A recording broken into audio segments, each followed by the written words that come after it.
Hey, what's up, everybody? This is DJ1 with TouchPix. Welcome to the webinar 101, Intro to TouchPix.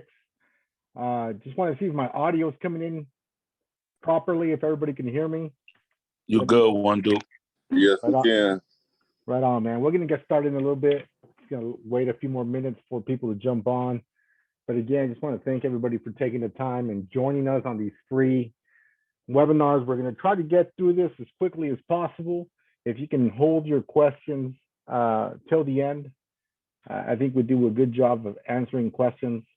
I believe some of the moderators might be on the call. Not sure if George is on the call today. Maybe Charles. Not exactly sure who's monitoring the chat room. But in the event that you have a question, use the chat box, and we'll try to get that answered as quickly as possible.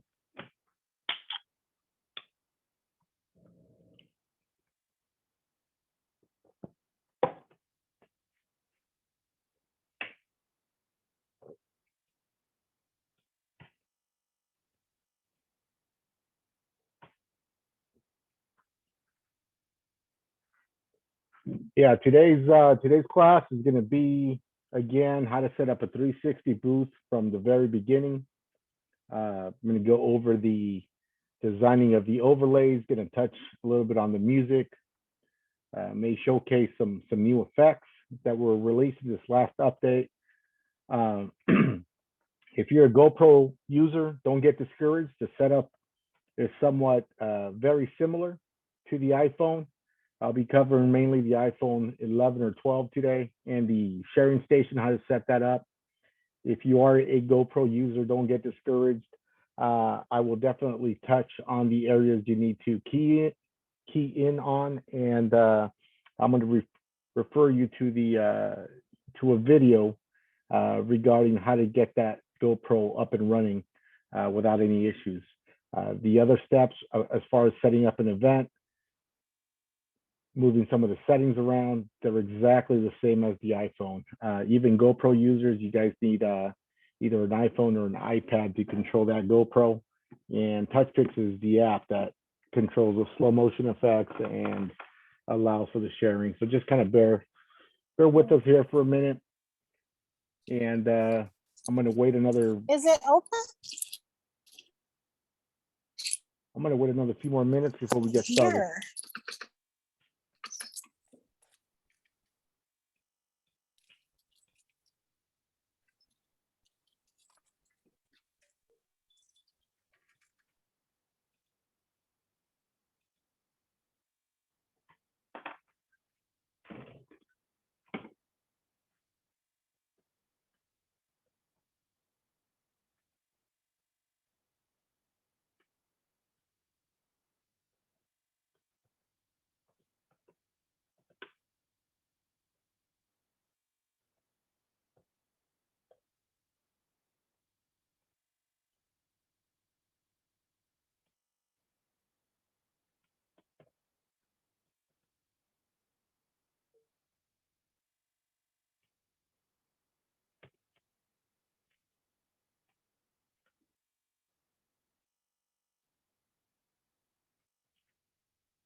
Okay, it's 5:17. We're going to give everybody till 5:20 to jump on, and we're going to get started. Going to try to cover as much as possible today. We'll incorporate again the iPhone, how everything kind of syncs together. We'll touch on the sharing station. Also, we'll touch on the Apple TV option for syncing. If you guys have any questions, feel free to drop them in the chat box. I did include my email address there. It's dj1@touchpix.com. If you're brand new to TouchPix and want to request a 7-day free trial, there's an email in the chat box you gotta utilize to request that trial. It's mail@touchpix.com. Please, before you request a trial, we recommend that you are familiar somewhat with at least the website. Go in there and at least register for the website. I mean, for your account on the website at touchpix.com. Remember, if you do register for an account, try to utilize a Apple ID account that's tied to your device. With that being said, be mindful if you're using a personal Apple ID device versus buying some equipment and putting it on a different Apple ID account, that may or may not affect you depending on what plan you're going to choose moving forward with TouchPix. I'll go over some of the pricing structures, and we'll also explain a little bit of what the white label package is and how it benefits you if you are a person that is going to take on more bookings throughout the summer or the rest of the year. Yeah, I could, my audio still coming in correctly. I see somebody on the chat room indicating that they can't hear me clearly. I don't know if everybody's experiencing that issue, but trying to make sure everybody can hear me crystal clear.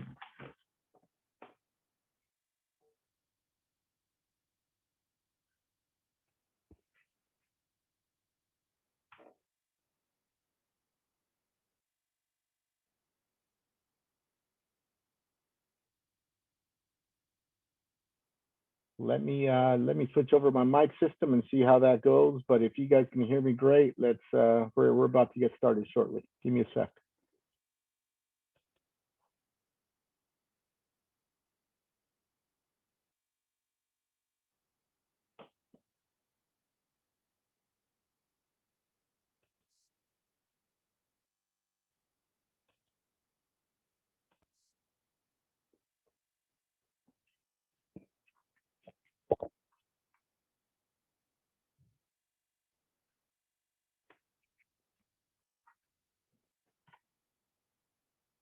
Okay, so hopefully my audio is coming in better. I'm going to be as clear as possible. I'm going to try to talk as loud as possible. That way everybody can hear me.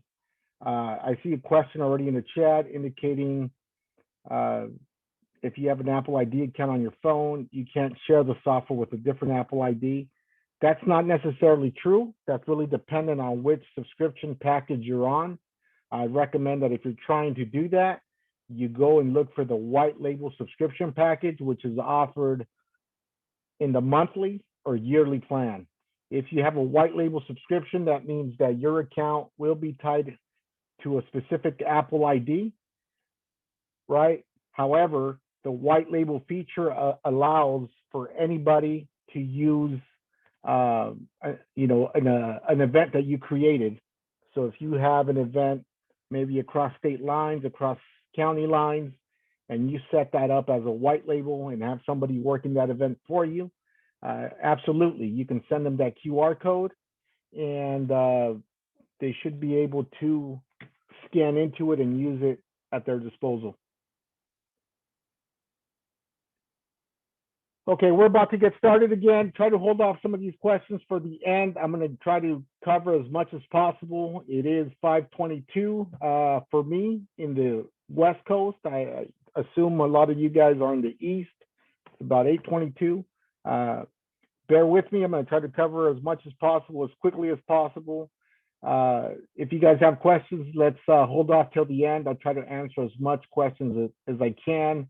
Hopefully, you guys will gain some knowledge, and as far as how to activate your events and how to be successful with TouchPix, because I believe TouchPix gives you the tools that you need to be successful with, whether that's with 360 photo booths or video booths, or with regular photo booths as drop-off units, or just regular photo booths with standard printing. So let's get started. I'm assuming you guys are able to see my screen. If you're not able to see my screen, let me know. I am on the TouchPix website. What I want to do, since I'm in the TouchPix website, I want to go over some things, okay? TouchPix is a iOS app. What does that mean? iOS app means that you're able to get that app from your Apple App Store. It's only compatible with Apple devices, not Android. You download this app. It's a free download. You can actually test it as long as you want. The testing features are going to utilize watermarking.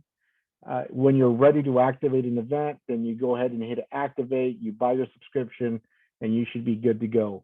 It's only compatible with iPhones, iPads, Maybe in the future, it's going to be compatible with some MacBook Airs and stuff like that as technology catches up and some of this integration with within the iOS platform syncs up to MacBooks and things of that nature, which is pretty exciting. However, for the purposes of this tutorial, I'm going to touch on the 360 portions because I think that's what is booking right now. That's what a lot of you guys are on the call for because you purchased 360 platforms from various different providers. We definitely work with a lot of different providers. This app can be used with any platform, and we hope to be able to show you and offer some highlights on how you can use this a little bit better. Again, TouchPix.com is where you want to be. If you don't have an account, what you want to do is register for an account. Register for an account with a Apple ID that you know you're going to be using moving forward, right? Apple ID is typically tied to your Apple Pay. So you purchase the app through your Apple App Store, and that's how it's going to keep tracking your subscription. Again, be mindful. This is a subscription app. It's not a one-time purchase app, right? What does that subscription app mean? It means that if you purchase it, it's your responsibility to cancel it because it's like any other membership that you buy online with like Netflix or iTunes or maybe even Apple Music.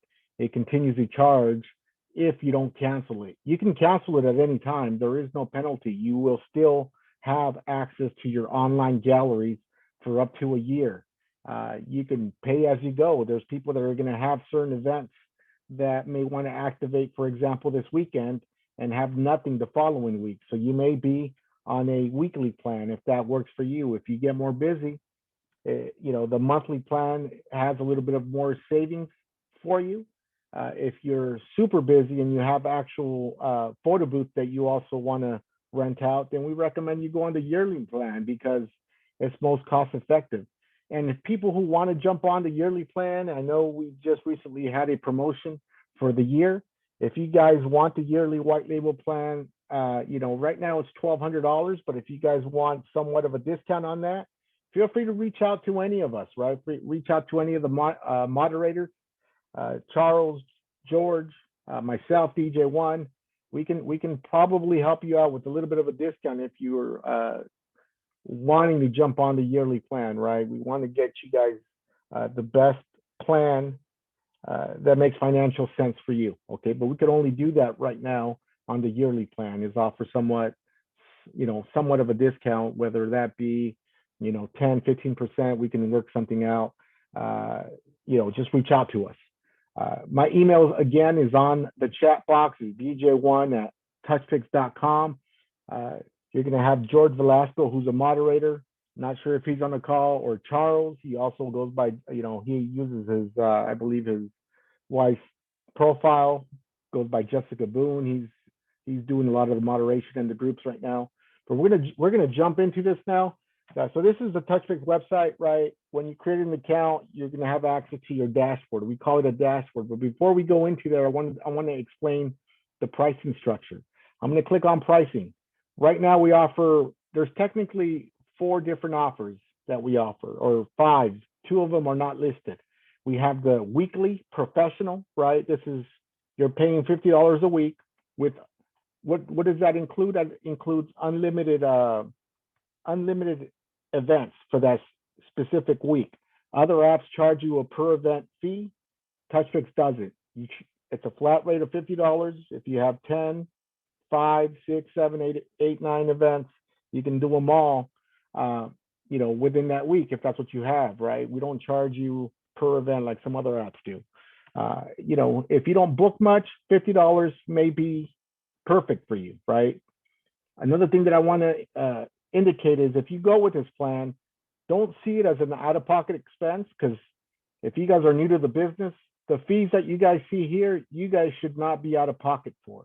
This should be included in your rental price, right? So I know initially it looks like, man, I'm going to have to pay $50 or $150 or $140 to be part of this, but this pricing structure should be already included in your contracts or the way you're going to be renting out your service.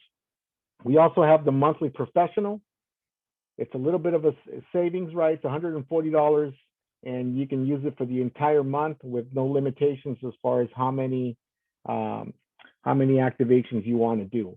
If you are moderately busy, this might make better sense for you. If you have photo booths that you do as drop-off units, iPad photo booths, this might be a great option for you because you can definitely run multiple events at the same time if you have extra iOS devices, right? You can run 3, 4, 5, 6 events at the same time if you have those machines available for you.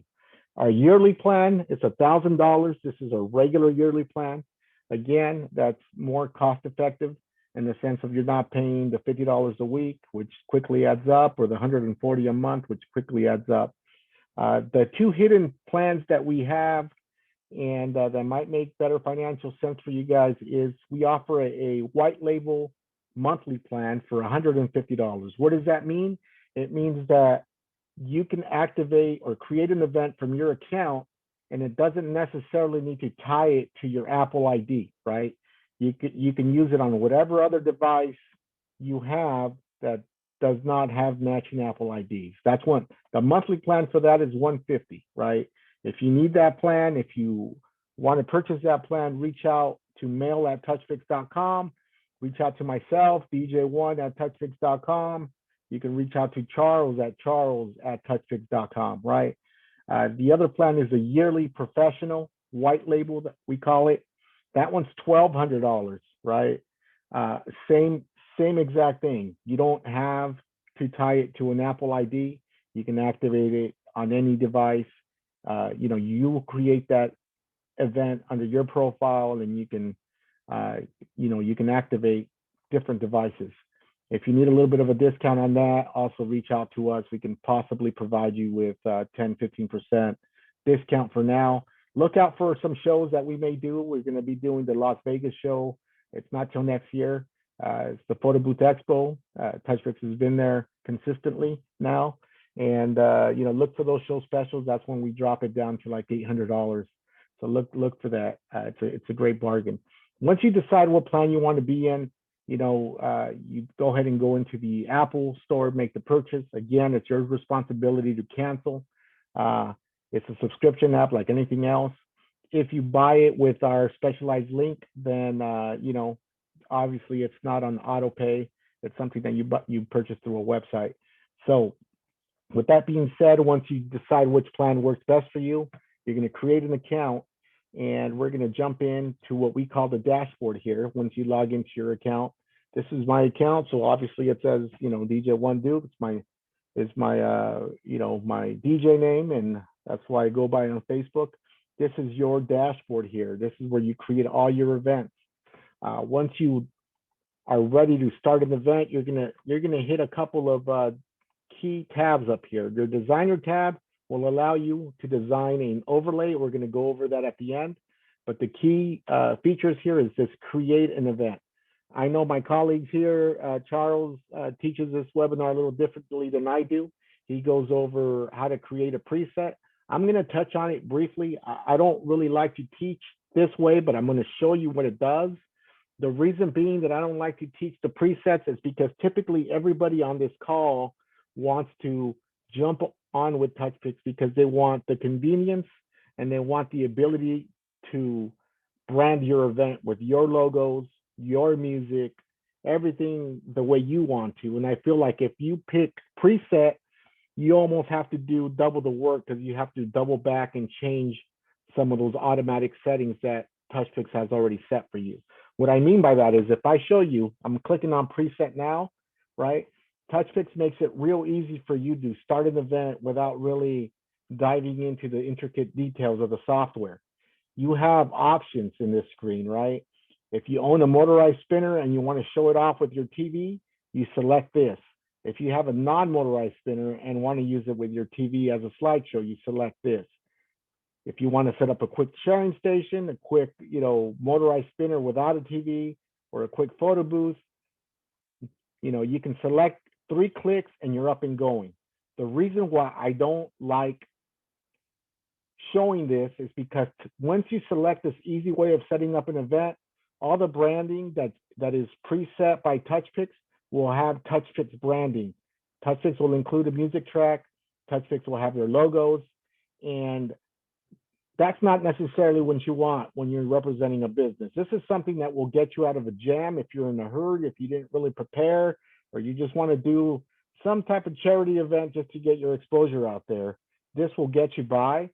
But if you're paying for the software, I want you guys to learn the correct way, which is how to create a custom event from scratch. I want you guys to understand what every single detail or setting does to your specific event, right? So we're going to start with that. Go to create an event, create a custom event, right? I'm going to name this event.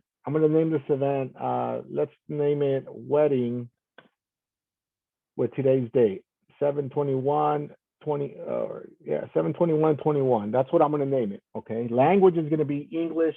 Country, I'm out of the United States. You know, as you go down this drop-down menu, it's kind of self-explanatory, but I'm going to go ahead and touch on every little aspect of it. As you go down the list, you're going to go to countdown. Just like a photo booth, it's going to take 4 seconds before the video actually starts recording. If you think that takes too long, you can set your countdown down to 3 or to 2. I like to keep my countdown personally at 3, right? The reason I like to do that is because I like to always give my guests a little opening speech as far as what to do, right? If you have props, if you have confetti, if you're offering other different types of features, your guests are going to always ask you, okay, when do I move? How do I move? What do I do with this, right? So I always like to give an opening speech and say, look, countdown's going to be set to 3. The arm's going to start moving, right? When the countdown hits 1, I typically tell my guests, I'm going to give you 3 different directions. I'm going to tell you to move, whether you want to dance a little, go ahead and dance. The second direction is I'm going to tell you to throw, whether you have confetti in your arm or you have a money gun. I'm going to tell you to throw. That means to initiate the throw. And the third command is the final command is stop. Keep it real simple. Move, throw, and stop are my commands that I typically do. So I prompt them, but I need those 3 seconds in advance because it allows me and allows them a little bit of time to set up. The beep sound here, all this means is for every second you'll hear an auditory sound. That way you're not staring at your phone or at the GoPro to see if it's recording. You'll have an auditory sound counting each second. So I always like to enable this. The mirror overlay preview, I always find it funny that the setting is here. I'm going to go ahead and disable this. What this means is when you upload your artwork, it's going to have the mirror effect, meaning that the mirror is going to look like it's reversed, but the output will come up fine if you have it checked. I like to uncheck it. There's really no need for it to be enabled. So go ahead and uncheck that. If you're using an iPhone, I really only recommend, as a user of TouchPix, I really only recommend people use iPhone 11 or 12 if you're going to do a slow motion video. I get a lot of questions about this. I understand you can use an iPhone, 8, 9, or 10, or even an iPad. However, the quality is heavily compromised. iPhone 11 or 12, they have the high definition rear camera that you need to properly record slow motion. They have a high frame rate camera that can record at 120 frames per second or 240 frames per second if you elect to do so, right? It also has that ultra wide angle lens and image stabilization. The other older models and a lot of the iPads do not have that, right? So I want you guys to be successful. I'm recommending what I think is the best equipment to use. I recommend any model of the 11, any model of the 12 works great.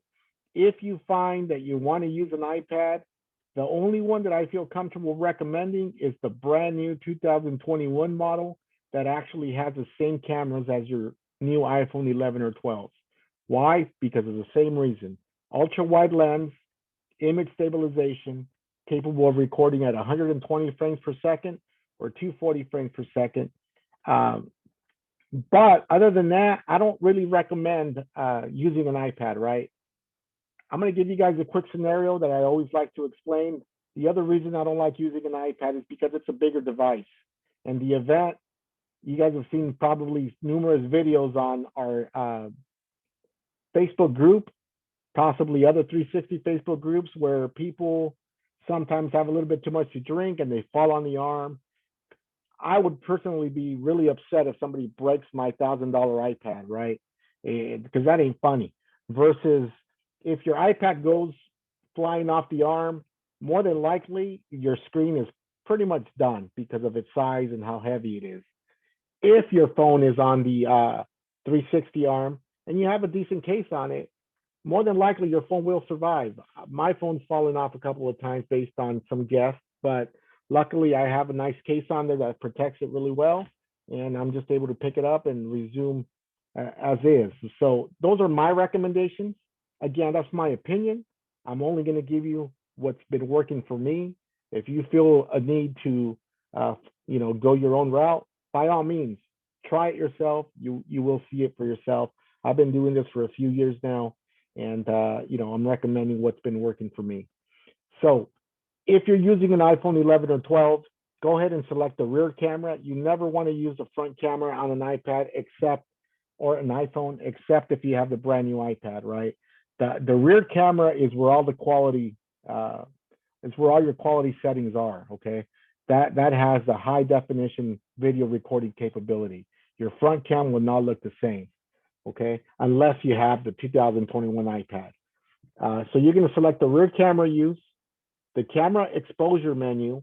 I always leave this enabled. If you don't have the proper lighting sometimes, or you're in a venue where the lighting is super dim, you want to be able to access your camera menu on the fly to adjust the camera settings, right? You're going to want to adjust the ISO or the exposure to make sure you compensate for that low light environment that you're in. The QR protection app, leave this disabled. There's no need for you to check it. I believe this is more for drop-off iPad units. This feature here is designed for guests not to go into your settings inside of TouchPix and make changes themselves. However, if you have a 360 booth, chances are you're the one, or an attendant's the one running the show, so you're going to be watching over who has access or who's pushing what on your actual device, if that's really of concern. So leave this disabled. As far as printing, because TouchPix is also a photo booth software, we're not going to be discussing printing in today's webinar. We're doing 360 slow motion. The functions, again, because it's also a photo booth software, we're only concentrating on the slow motion side of things. So we're going to deselect all these options because they belong to the photo booth side. The only option we're leaving on is the slow-mo option, okay? When it comes to slow-mo length of recording, this number here just means that this is how long the camera is going to record for. It doesn't necessarily mean that this is how long your video is going to be, okay? If you have a manual spinner, I recommend the 4.5 default setting. That's great for you, okay? I don't want you to increase it too much because you have a manual spinner. I want you to be able to throw the arm and have it record for 4.5 seconds before it slows down by itself, okay? So if you do have a manual spinner, I think 4.5 is plenty. You're gonna get a good like 14-second video, 15-second video, which is great. If you have an automatic spinner, I usually like to kick the number up to like another second, 5.5. 5.5 or 6, I think that's an ideal setting if you have an automatic spinner with the motor. The slow-mo boomerang, all this means it adds the slow-mo boomerang feature, which means that once the video plays at its entirety at the end, it kicks it in reverse like a boomerang. So this is the boomerang that you're interested in, not the one up here. I see a lot of common mistakes from people that call the support line because they select this boomerang option here. This boomerang option up here is for the photo booths. The one down here is for your 360 booth, okay? As we move through this, this is the option that is also highly requested. People can't seem to find it, but this is where you add an audio file. This is a touchy dilemma. I'm going to explain to you why I'm going to recommend the following. You guys can do as you please. TouchPix allows you to use any MP3 file, okay? Because we are a software company, we don't want any liability. We're always encouraging our customers to use non-copyright music, something that belongs to an artist or to a record label without the proper clearance. You can get a top 40 song or a top 100 song, right, with the proper clearance. However, to get the proper clearance and licensing for a song like that is going to cost, you know, a lot of money. We're talking about possibly in the thousands at times, right? So we always going to recommend you go the path of least resistance. We don't want to see you get sued by some of these record labels if your video goes viral. Besides, if you use something that has not been approved, more than likely your social media accounts such as Facebook and Instagram, they will get they will get removed at some point for copyright infringement. So be mindful of that. But you are able to use whatever MP3 file you have. We just recommend you browse the internet. There's tons of royalty-free music sites. I'm going to name a few. Then at the end, I'm going to type them in the chat bar. There is Ben Sound. There's Epidemic Sounds. There is Music Bed. There is Audio Jungle. There's a lot. Those are just a few of the sites. Royalty-free music sites, some of them are free. A lot of them are not. You're still going to have to pay somewhat of a $10, $15, $20 license fee to be able to use it. However, there's tons of genres you can choose from. More than likely, I like to use a lot of instrumentals. I don't need to use vocals. I like to utilize some of my events with some instrumentals. And I'll show you guys some files that I have that I purchased through legitimately through a licensing. One of those, I think I might have used Epidemic Sounds or something like that. But you are able to load a music file. The one thing that I recommend when you're starting to do all of your events is on your desktop. I'm going to minimize real quick. On your desktop, you should have a folder that is called TouchPix files. I have mine right here, right? It's on my desktop. You guys should create a folder that says TouchPix files, and within that folder, I like to drop all my logos. I like to drop all my artwork. I like to drop some of my some of the audio stuff that I listen to, some of the copyright free stuff that I listen to.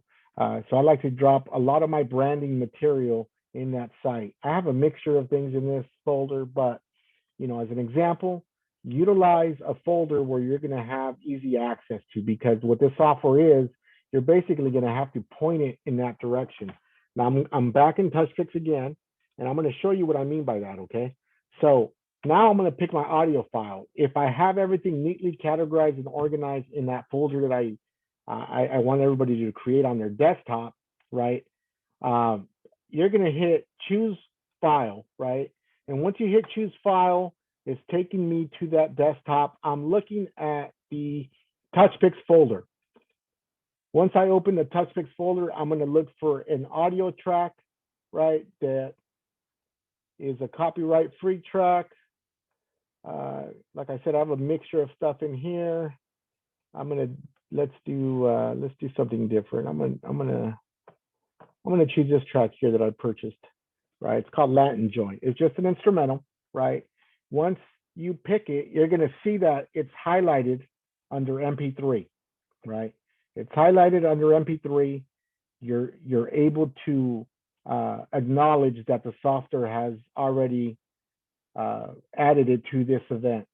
So as we scroll down, screen flash. Screen flash is not a necessary function. This is a photo booth function. Screen flash is designed to mimic the flash from a photo booth.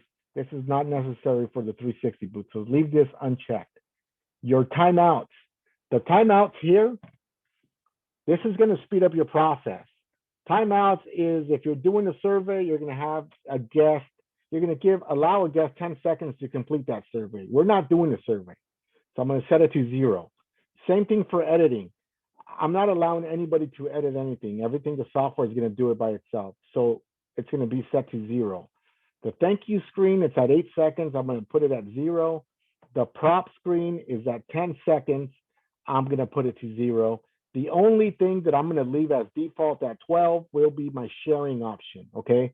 So leave your sharing option at default 12, okay? That means that if in the event that your guests want to share from the actual phone or the sharing station later, they'll have 12 seconds to actually input their email or phone number if they use the text message option, okay? So zero everything out, leave sharing at 12. As we scroll down to the sharing portion, these are my sharing options. Sharing options, I'm not going to choose Facebook. I'm not going to choose WhatsApp, Twitter, copy. I'll leave everything else on. The reason why I don't use Facebook, WhatsApp, or Twitter is because each guest will need to log in with the full credential to be able to do this, right? Meaning their full email address and their own personal password to be able to post here. You know, a lot of us don't remember some passwords. So save yourself the headaches, uncheck these. If they get it via email or text or even airdrop or QR code, they can share it on their own social media from their own device if they want to do that, okay? So uncheck the following, okay? Edit screen, leave it unchecked. Again, this is again for photo booth side of things. This is where you can draw props or input some stickers on there. We're dealing with a video. It's not necessary to enable this. The in-app gallery is very important. That needs to be checked off. This allows for sharing to happen, or this allows for the connection for your iPad to also happen. So leave this checked off, okay? As we scroll down, these are the messages that you can send your clients via email if they choose to share it via email. Typically here, I'll just put my business name. As far as the message, you can say, thank you for using XYZ photo booth. As of recent, we've noticed that a lot of our text messages are being flagged because people are putting their website, their phone number, or a hashtag in here. You know, we're using a provider called Twilio. This is who TouchPix pays for to send out a lot of these text messages. A lot of the messages make it okay, but we're finding out that a lot of these text messages are being getting red flagged by Twilio. So as of this morning, the admin or the developer indicated that if you're going to use a message, just put your business name here, right? Don't put a URL, don't put an email address, and don't put a phone number. If you are going to put a phone number, be a little creative with it, you know, on how you space it, on how you, you know, however you want to deliver. That way it doesn't go through that flagging process and you'll have a higher chance of success. So this is the message that the guest will receive via email if they choose to send themselves a video via email. This is the same message that they receive if they check the text message option. And if they use the web gallery, that, you know, I usually keep these 4 boxes the same, right? I'll put my business name here, and I'll keep these 4 boxes the same as I move forward. Once you figure that out, you just do a quick cut and paste, and you make sure that all these 4 boxes remain consistent. As we scroll down to the prop area, we're not dealing with props. This is not a photo booth. So we're going to leave it at no props. Branding. This is a huge opportunity for you to make sure that you portray your branding not only to the guests, but to the client, right? You can put your company name up here. You can put your app logo. The app logo here is beneficial when you're using the Apple TV. Whatever logo you throw in this box will appear in your Apple TV once you do the screen mirroring. The app background logo is what appears on your actual phone. So if you have a nice logo that you want to use that represents your brand, this is where you'll input it. And then you get an option to put a web logo. You'll get an option for the web gallery logo right here in the background. So what I do, all these 3 options, I leave them very consistent, right? I choose the same logo for all my 3 options. What do I mean by that? I'm going to show you. I'm going to hit choose file. I'm going to pretend this generic Instagram logo is my company logo. As you can tell, when I hover over it, it's a PNG file. The PNG file means it's a transparent file. I recommend using PNG logos because they're transparent. If you have a logo that's a JPEG, more than likely your background will be white. More than likely your background will be black. Totally depends on your logo design. PNG files for me are easier to play with. So I recommend that if you have somebody make a logo, have them make you a transparent logo. I like to keep all of these logos below 2000 pixels or below. For the purposes of this video, I'm going to select this Instagram logo. You see that the size of this logo is 640 by 640. It is a PNG file. I'm going to hit open. I'm going to apply the same logo to all three locations, right? Again, it's reverting back to that TouchPix folder where I create, where I drop in all my artwork. So that's where we're going to be. And I inputted all my logos here. This attract screen, you don't really need on the track screen. I leave it blank, but if you want to go that extra mile, if you're doing a wedding for somebody, you can actually make an MP4 video that loops with the bride and groom's picture. You know, I leave it blank. I consider this more of an intermediate to a pro level user feature. So for the purposes of this tutorial, I'm not going to go in too much into this because I think that once you nail this, you will definitely want to explore these options here. If you do not make your logo a transparent file and your logo has a white background, it's telling you right here that the text and the button colors on TouchPix are going to be white. So naturally, if your logo has a white background and the text and button colors are white, you're not going to be able to see the text color or the button colors.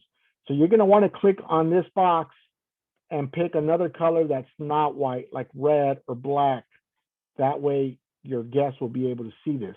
I didn't use a JPEG file with a white background, so I'm going to leave it at the default white for the purposes of this tutorial, and I'm good with that. I'm going to roll with that. As I scroll down the list, the data collection, I'm going to touch on this briefly. Again, this is more for the photo booth side of things. Sometimes people do drop off photo booths for corporate clients, for car dealerships, and the car dealership may want to capture some data.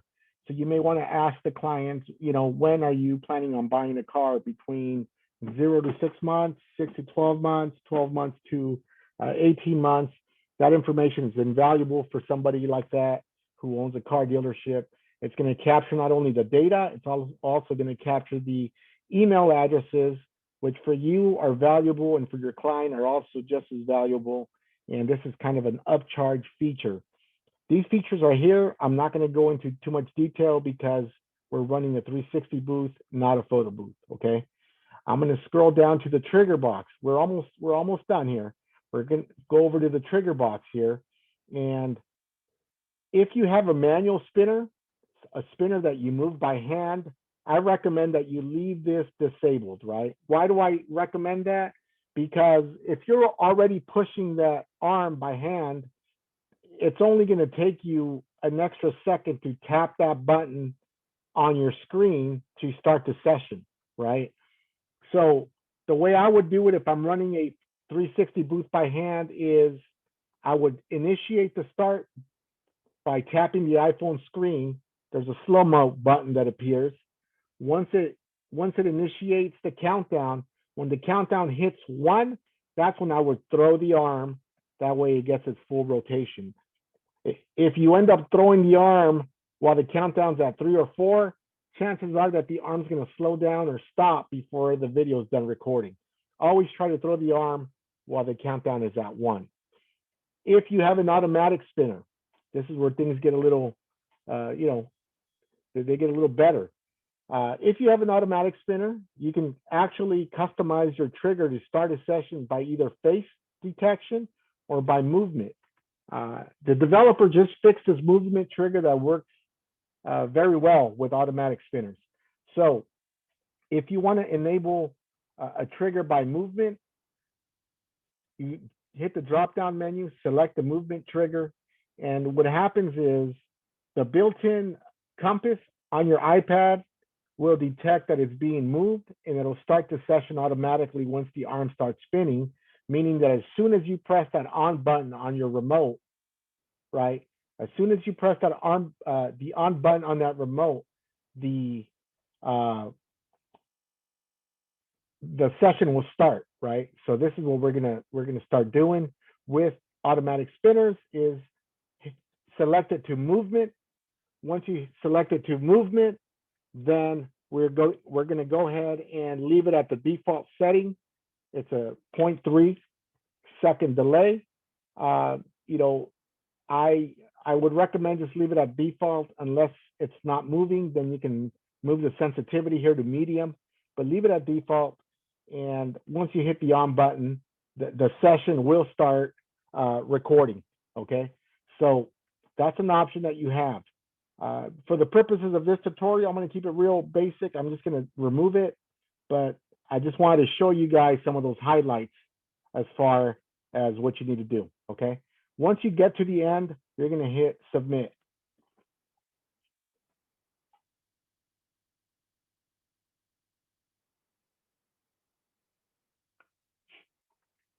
Then you're given a QR code. You're not going to scan into the QR code yet. Okay, we're going to design our artwork. TouchPix gives you an on-site onboard designer. Once you're on the designer, let's go from here.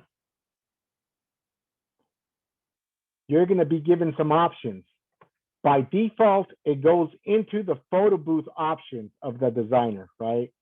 And we're not looking for the photo booth options. What we're looking for is the slow motion options.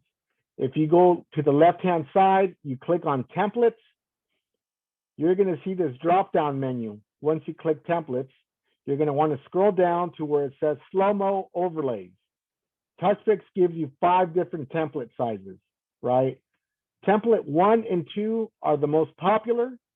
Template 1 is the most popular in the event that you want to capture the entire full body shot, right? It's more on the portrait orientation. This means that your phone on the cradle on the arm needs to be positioned vertically with the camera on top versus choosing template 2, the phone is on its side with the camera to its side. For the purposes of this tutorial, the most popular template I'm going to use is Slow-Mo Overlay 2. It's a square. It's popular because it's very easy to upload onto social media. It's social media friendly. It's a square 1072 by 1072 pixels. Once you select this template, you click on it, the silhouette will appear on your right-hand side. Now you're thinking about how to design it. Well, TouchPix gives you some options. If you go to the left-hand side here, you'll see a button that says stickers, right? Stickers are pre-made PNG files that TouchPix has built in to their system. You can actually scroll all the way to the bottom and see tons of different clip art that you want to use, right? You know, if you want to use, for example, I want to use this leaf. I'm going to go ahead and resize it. You can drag it, right? You can actually play with the colors here with the sliders, right? If it's something that you want to do, you can hit this button here and it'll duplicate it, right? And you'll grab the second one, duplicate it again. Now you'll grab the third one. You get the picture. You can design a template using a lot of the clip art you have here. You don't have to. I'm going to delete it right now. Just click it and hit delete, right? But you got options there. If you want text, there's also a text option here. You're going to hit click on text, click on the large text, right? If you want text larger than this, on your left-hand side, you have your font size. I'm going to make this 65, right? And you're going to stretch it out here. I don't like that font, so I'm going to go ahead here on the left-hand side, pick a different type of font. And I'm going to choose maybe this font there. Actually, let me go with a different one. Let's use script there, right? And if you double click on your font, you can actually move the cursor and you can type in whatever you want, right? Once you locate it, you can bring it down. If you want to use another type of font, you can always highlight and go back here and just play around with different fonts, right? So that's a different, totally different font. You can change the color of the text, doesn't need to be black. Hit accept, now it's red. I'll click on yellow now, or green, hit accept. Now it changes the color. So you have options here to create your own template here on the fly. If you're not a designer, I'm clearly not a designer because some of this stuff is looking horrendous to me. And, you know, I have my stuff made.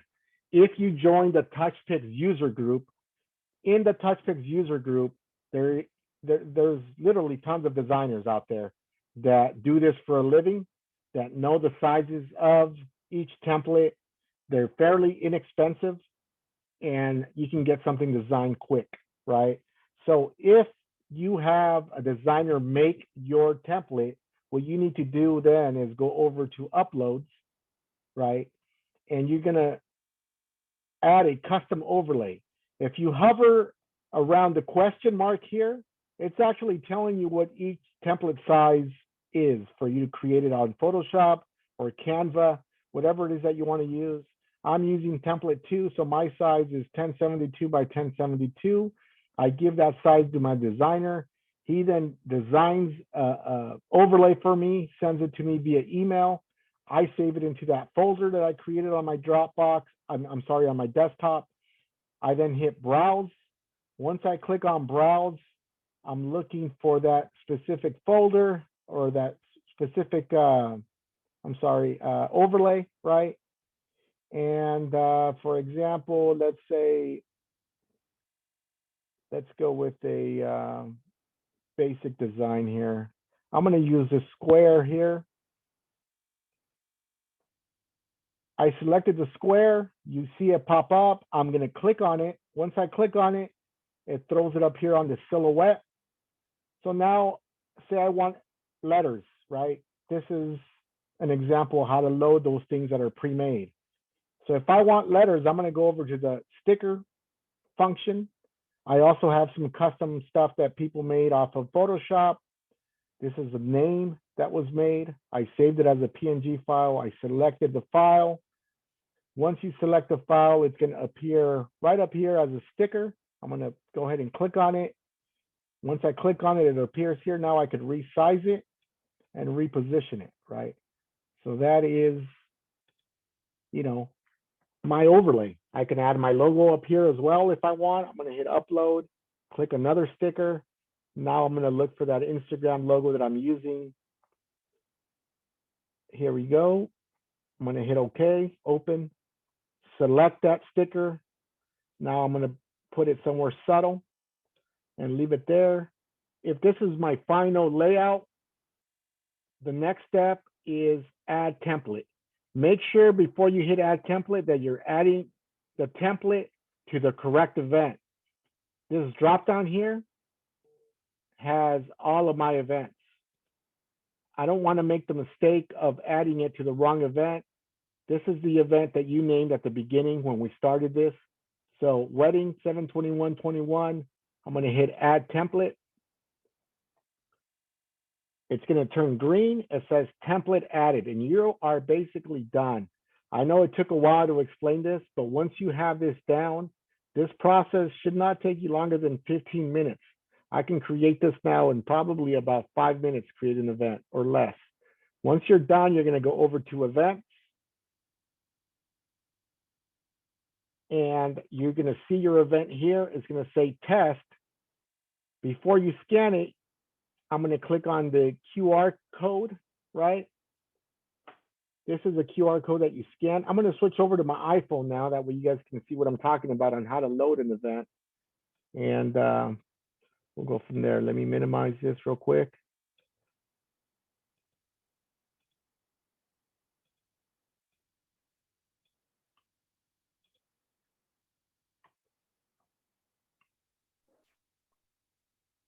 Quick question about the overlay. Is that a Sure. PNG file too? Yeah, the overlay is a PNG file. It needs to be a PNG file, correct? Okay, so are you guys able to see both my screens? I have my iPhone on the right and the QR code on the left. Okay, I'm gonna take it as a yes. You're able to Yes. see my Yeah, we screen. see it. We see it. Perfect. So now I'm gonna go into my TouchPix app right down here on the right-hand side. I just reinstalled it, right? Just for this tutorial. Once, in the event that you need to delete the app or reinstall, I always recommend people hit the subscription tab right here. Once you hit the subscription tab, it's gonna take you to the package page. If you scroll all the way to the bottom, you'll see this icon that says restore purchase. Hit restore purchase. And it says success. Your subscription has been restored. Hit OK. Now hit go back and you're ready to scan into your event. I'm going to hit activate event. Do I want to activate it as a test to try it out? Maybe I'm not ready. Maybe I haven't bought a subscription yet. And I just want to test it out. But in this case, I'm going to activate it like it's a real legitimate event. So I'm going to hit activate. Since I just reinstalled the app, it's asking me for camera permissions. You want to give permissions for everything that it is asking. It's very important, right? Once I give it camera permissions, I'm just going to scan it. I'm using an iPhone 11. It says event recognized. Now I'm going to toggle over to the iPhone screen only. That way you guys can see it in full screen mode. It's setting up my event. Now it's asking me for network permissions. I'm going to select OK. Microphone permissions, yes, select OK. And Bluetooth, yes. And most importantly, allow access to all photos. The reason why it does this is because as a backup process, everything that's on your phone that you record will save on your camera roll initially as a backup. Once you close your event and you can verify that everything uploaded onto your gallery, TouchPix will then ask you if you want to delete the entire gallery for that specific event. Once you confirm that everything has uploaded, then you click yes, delete. You don't need it no more. Okay, so this is the Instagram logo that I'm using, right? It's pretty simple. I only have one feature, which is slow-mo, gallery, and the top left is your settings right here. This settings is very important for you to know what it's about. I'm going to go ahead and select the settings. I'm going to go into, let's go into the camera settings, okay? The camera settings, I'm going to scroll all the way to the bottom. I'm going to leave it on auto face exposure. That seems to work well for me, right? In the event that you want to do manual exposure, you can do that. Just be very careful with that, because if you're in a venue where your lighting situation is always changing, you're going to have to go in here and adjust this accordingly, okay? So if you're a beginner, play with it with auto face exposure or even auto exposure. Both of these are great options. As you scroll down to the bottom, I'm going to leave it on auto continuous focus. I'm focused on this setting right here. It says lens. Since I have an iPhone 11 or 12, I'm going to select the ultra wide lens, right? So once I select, I'm going to hit done. Hit toggle back. Okay, here we go, done. Make sure that it's on ultra wide. It gives you a warning to ensure that you select your slow-mo speed, which is the next step here. Slow-mo speed, I'm going to select what we recommend. We recommend 1920 by 1080 at 120 frames per second. I know there's two options. Always pick the first option. That seems to work all the time. 1920 by 1080, 120 frames per second, and hit done, right? And once you're there, you're going to hit go back. There's no other changes you need to make on the screen. Once you go back, I'm going to go back into the settings again, right? This time, as you can see, all the settings that you set up on the web transferred over, right? There's only one other important setting that I want you guys to recognize. If you're a GoPro user, this is where you will toggle from your back camera to your GoPro camera, right? The other setting that I want you guys to pay attention to is this setting right here under the General tab, the video quality. By default, when you install TouchPix, it has you at medium quality for your videos. I want to shoot at ultra high quality all the time, right? It means that it's using less of a compression. So I'm going to be shooting at the highest quality that TouchPix is able to shoot at. So make sure you toggle that to ultra high quality. The other setting that it's going to be probably your go-to setting, right, is video effects creator. A lot of the software effects, a lot of the software animation gets added here in this tab. So I'm going to select video effects creator. Make sure that your slow-mo is toggled here. I'm going to turn my phone over to vertical mode. That way you guys could see it better. This is where all your effects live, right? This is your effects here. For now, TouchPix allows you to activate 3 effects at a single time, right? The popular effects with TouchPix, I'm going to show you guys what they are. I'm going to do the brand new effect called Snapshot. Snapshot is an effect that mimics kind of a paparazzi taking pictures of you. So while the video is recording, it's going to make an effect like it's taking snapshots of that specific video session. So once you select Snapshot, you'll see it drop down to this middle gray area. On this middle gray area, I'm going to select Snapshot one more time, and it's going to give you further control as far as where you want this effect to be applied. I want this effect to be applied if I move this slider. This is a slider here with 2 points. The beginning slider, I want it at, let's do it at maybe 0.25, and I want this effect to end at 0.5, okay? So that's where that snapshot effect is gonna be applied. Now, if I want a different effect, say I want the collage effect, I'm gonna also select collage. You'll see collage drop down to this middle box here. I'm now gonna hit collage, and I want the collage effect to start at 0.5 and maybe play its way throughout the end, okay? So now I have 3 effects. If you see some 360 videos out there posted on Facebook where you wonder how the user was able to add their promo video at the end, this is where you add your promo video at the end. You contact your graphic designer or somebody that you get. Again, there's a lot of them in our group. Let me name a few. There's Michelle. This is, again, the TouchPix user group. Michelle is a great graphic designer, overlay designer. You got Matt Calvert, right, who actually does a lot of great work as well.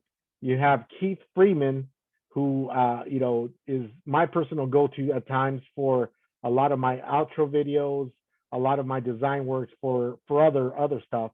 I like to use Keith a lot. Keith and Matt have been my personal go-tos as of recent, but also I've used Clay Moore with Photo Booth Graphics. You know, I haven't used Michelle yet, but I know she does great work. I'm about to try her out as well, you know, but everybody has a different design flavor. Go with whoever best represents you and your design taste. There's tons of people out there. If you have somebody that, you know, you want a video to represent your brand, this is where you add it. They'll send you an MP4 file. The MP4 file has to be the same size as the template that you're using. I'm going to go ahead and select post roll because I'm going to load up mine. I'm going to get it from my files tab. You can save it onto your gallery, but for me, I like to save everything on Dropbox. It just makes it easier for me to navigate through. And I'm going to look for that file. I believe this is it here. It's called Rose Logo, and it already added that outro file. And if there's nothing else that you want to add here, then you're done. You're going to hit go back, save and close. And you're basically done, okay? What I'm going to do is I'm going to set this up on my 360. I'm going to turn on my camera, and I'm going to show you guys how I sync it to my Apple TV. I could take some questions while I'm setting this up. So you guys want to unmute yourselves, introduce yourselves, and I'll be able to answer a few questions. Hi, I had a quick question. This is Joe. And Hey, Joe. you was talking about the post roll. You said the logo has to be the same size as the template? Correct. Okay, so because I think I did it before, but it wasn't showing the whole logo, the video, the MP4. So that's Yeah, probably what it is. that's probably what it is. I'm actually pretty confident that's what it is because so if you're using a template that calls for the square 1072 by 1072, then you definitely need to also make it that same size. Okay. I guess I'll try that then. Thank you. Hey, Okay. yeah. Hey, I have a question I asked in the chat. So I got the free trial, but I don't know how to activate it because when I go to like pricing, I see the the subscriptions, and I just want to know, how do I do the free, like how do I activate the free trial? Like where do I even put the key in at? Yeah, well, if somebody already gave you a trial, or do you have a code? I got a code from you guys. Oh, if you got a code, okay. Why don't you shoot me an email at my email, and there's a separate process for that, and I can show you how to do that. We have his email.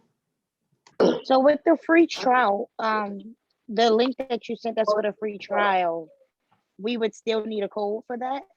No, I mean, the thing is that right now, because we work with a lot of different platform vendors, typically if the free trial comes from us, sometimes we'll just go ahead and activate that for you, right? Sometimes if a trial is coming from your platform vendor, right, they may have some codes that you can actually redeem on the Apple App Store, right? And I'll show you guys how to activate it from the Apple App Store a little bit later, but you can redeem it there. So there's two ways of actually getting that free trial. Because I was just I thought it was just it says it's a free 7-day trial request. Oh, we would have to request it from you. Okay. Yeah, correct. Okay. I have a question in regards using do you suggest on purchasing a separate iPhone from your personal iPhone to be used? I mean, it really doesn't matter. Look, I get this question a lot. I don't want to put you in a financial bind. You know your financials better than I do. If you can afford one for your business, it's a business write-off, by all means, do it that way. If you cannot, and if you want to use your personal phone as a capture device, you're absolutely able to do it. However, I recommend that you flip your iPhone, you put it on airplane mode. Once you put it on airplane mode, you still use Wi-Fi and Bluetooth, right? The reason why I want you to put it on airplane mode is that if you're receiving Facebook messengers, you're receiving text messages or phone calls, there's a high probability that those connections will interrupt what's going on while you're recording.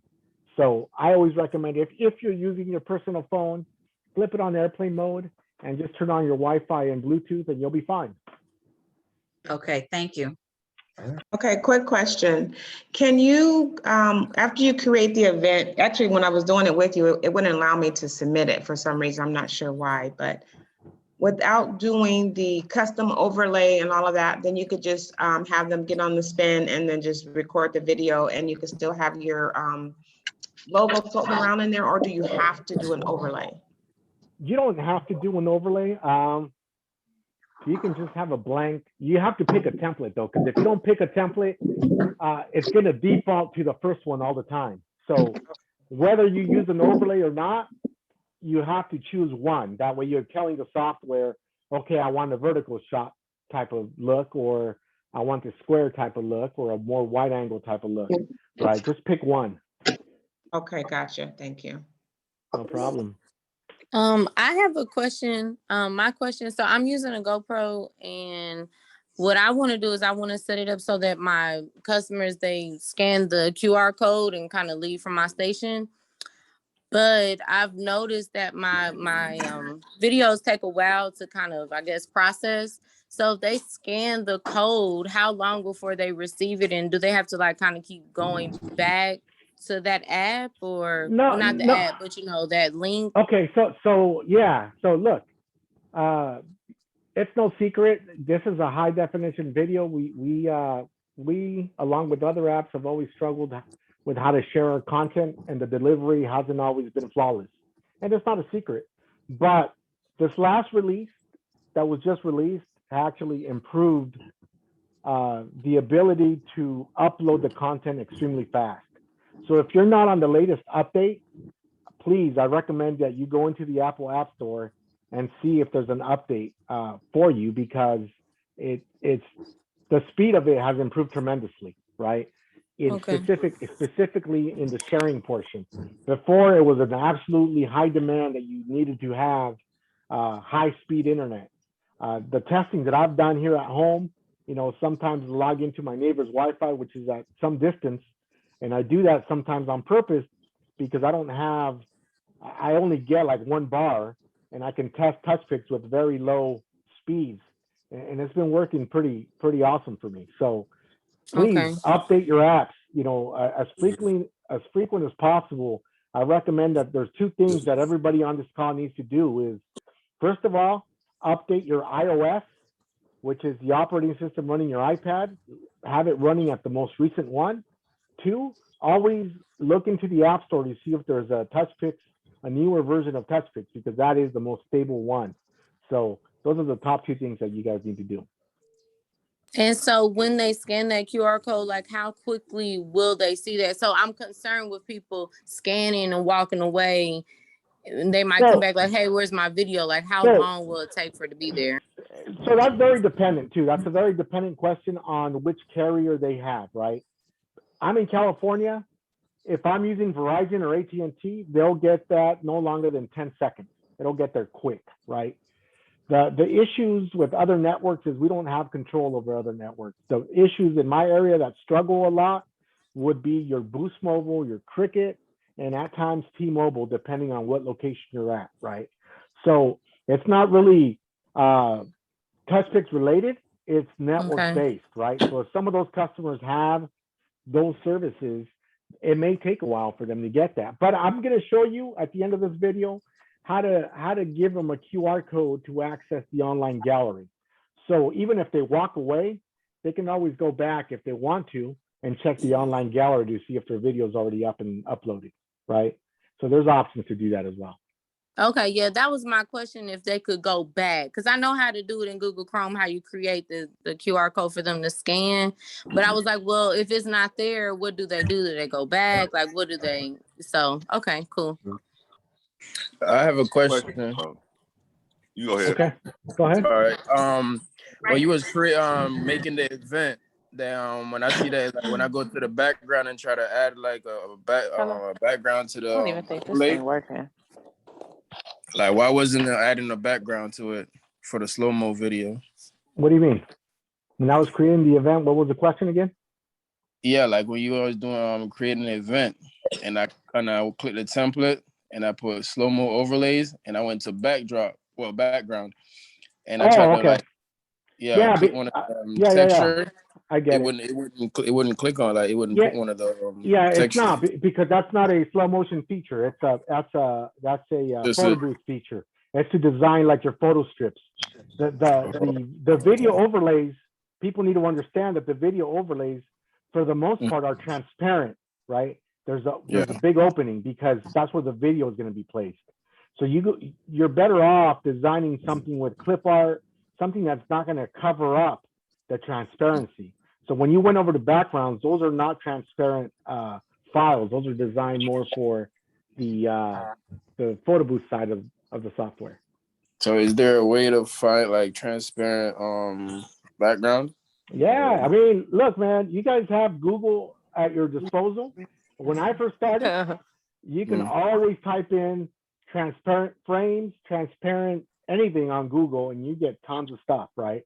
That's the easy way of doing it.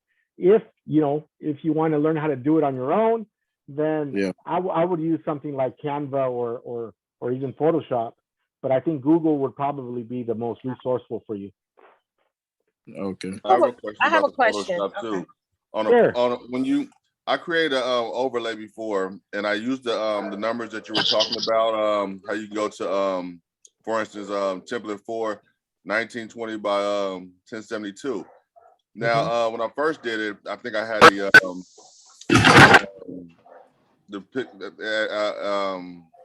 it was too high. When I tried to import it, it said the file was too large. Okay. So is that PC on there? What is that the pixels or does? Yeah, those are pixels. Yeah, it needs to be at pixels. You might have had it at because it breaks it down into different formats depending on what software you're using. Sometimes it's pixels, sometimes it's millimeters, sometimes it's inches. You know, just make sure it reflects, you know, the same. The Right, same and size. then like probably do it as small as at 8, like what was it, 8 bits or something like that. Yeah, I typically leave that on default. I don't think I've ever switched that over, but yeah, I mean, you might have just had the right sizing, but just a different format. Yeah, because when I did it, it didn't allow me to load as an overlay, but then it allowed me to load it as a sticker, and I drug it to the right size. Okay. Yeah, no, for sure. It should work. Here, I'm gonna try to do a session that way you guys can see it live and see how it works. So look, I'm showing you guys. This is kind of my little man cave where I operate and do a lot of my testing. I have a TV here that has an Apple TV box plugged in. I use an Apple TV box because I think it's better than the TVs with the actual Apple TV app. The Apple TV box doesn't require you to connect to a Wi-Fi, right? It'll communicate with your iPhone because it's communicating from an Apple device to an Apple device. If you buy a smart TV with the built-in Apple TV app, it's going to require a Wi-Fi connection for this to work. So all I do is I plugged in my Apple TV box, which I bought on eBay. You can buy them for about $40 to $50 for a third generation Apple TV, right? And now I have my phone right here. The way you connect them, right? The way you connect these, I'm going to go ahead and swipe down from the top corner of your screen here on the phone. You're going to swipe from the top to the middle, right? Once you do that, a menu is going to appear. Inside this menu, sorry, I can't focus that clear right now, but inside this menu, there's an option that says screen mirroring. I'm going to go ahead and open that up. I see the option for my Apple TV box. I'm going to select it. And it did a screen mirror. Actually, let me back up for a second because there's a key component that I skipped over. And it's good that you guys are seeing this on the fly because you guys may run into this. So I'm going to go back to my computer and mirror it and fix what I skipped over. Let me see. Are you guys able to see my computer now? Right? So this is the part that the part that I skipped over. How big the Apple TV box you get? The Apple TV box is the third generation. They're small. They're like equivalent to like a Fire Stick. That's what they are, right? Is it a certain amount of gigs? No. It's just buy a third generation. You don't need anything fancy. Okay. If you can get your hands on the newer one, the fourth one, that's even better. But it's not necessary. So can you guys hear me at all? Yeah, we can hear you. What's up? Okay. No, I'm sorry. I'm sorry. Go ahead. I just want to see if it's. So I forgot to enable the external screen. This is the external screen that needs to be enabled when you're using it. This external screen is what syncs it to your Apple TV, and it does live view recording on your iPhone only, or it gives you QR codes for people to just scan it off your TV. You can use it as an external session, or you can use it as a slideshow only. I'm using it as an external session. I'm going to hit submit, right? That's the key thing that I forgot to load on my end.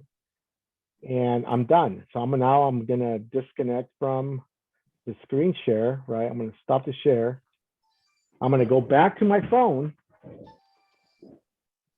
right? I'm going to go back to my phone so you guys can see. I already saved it. So I'm going to hit the settings button up here. And all I'm going to do is I'm going to hit refresh event. And now it's saying setting up my event again. It's uploading. Now it's telling me that the Apple TV function is on, that it's going to download a quick little resource file. I'm going to wait for it to do that. It's downloading fairly quick. If you guys can see the slider. And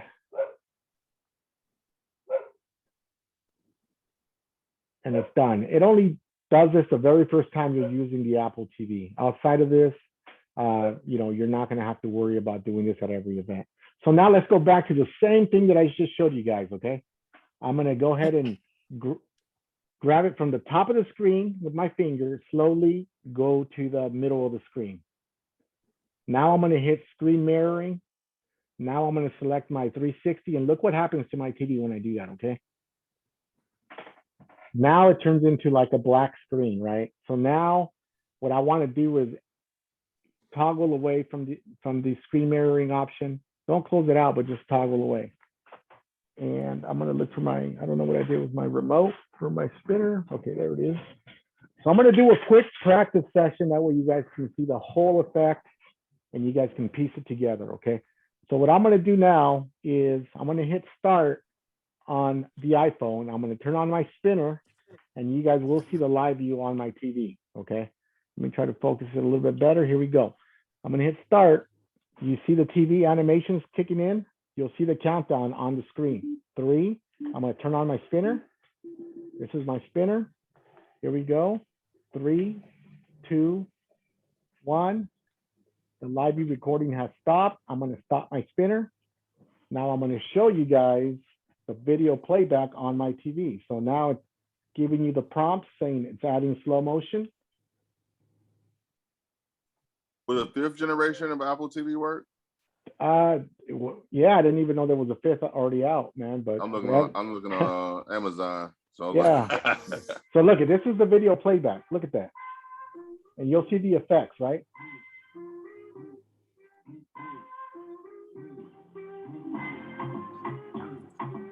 If we have an iPad hooked up as a receiver, does the iPad need to be connected to Wi-Fi?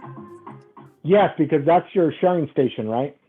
That's what's going to send out. That's what's going to send out the text messages. So okay. So yes.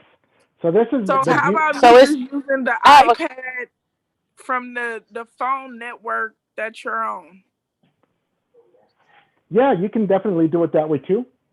What I want you guys to do is, since you guys are able to see that, grab your phone, and you guys will be able to scan that QR code that just generated, and you guys will see that video that I just did. So that was my question. If we have the Apple TV set up, we don't actually need the sharing station because they can go there with the QRC code. Well, you do, because let me explain it to you. And I know this is confusing, and maybe it's going to change in a future release. This Apple TV, the way it works, it's only going to do the 4 most recent videos. There's no way you can go back. If somebody forgot to scan their video and they leave and they come back and say, hey, I forgot to scan my video, there's no way on the TV that you can toggle over and find their video. It's only going to do the last 4 most recent videos, right? So that's something that may change in the future, but for now, it's a great upsell. If you guys are able to get an Apple TV, and the way TVs are priced now, very inexpensive with the stand, this is an easy $200 to $300 upsell, right? You guys shouldn't be offering this to your packages for free. I would recommend you guys build up 3 packages. This is the way I work, and I don't expect you guys to follow my advice, but I think it may be helpful to a lot of you. I create 3 packages of my own. I create what I call a very bare bone package, something very minimalistic, maybe a couple of lights, maybe like this setup here, the phone and a little light on top of it, and that'll be my bare bone package, and I'll charge a certain amount of money for this bare bone package, right?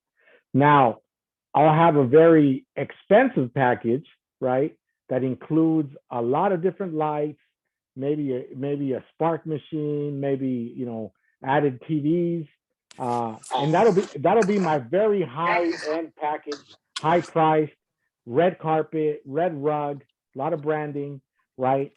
The reason I do that is because I want everybody to book my middle package, right?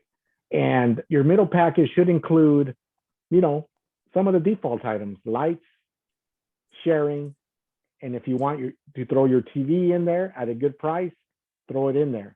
Because the way clients look at it is, okay, well, I don't want the most basic package, but I don't want the most expensive package. So more than likely, your most popular package will be your middle package. So that's kind of my strategy. It's worked out great for me. It continues to work, but take it for what it is, and you know, practice it on your own. And if it works, keep rolling with it. But you always, you should not add things of this nature for free. All of these are upsells.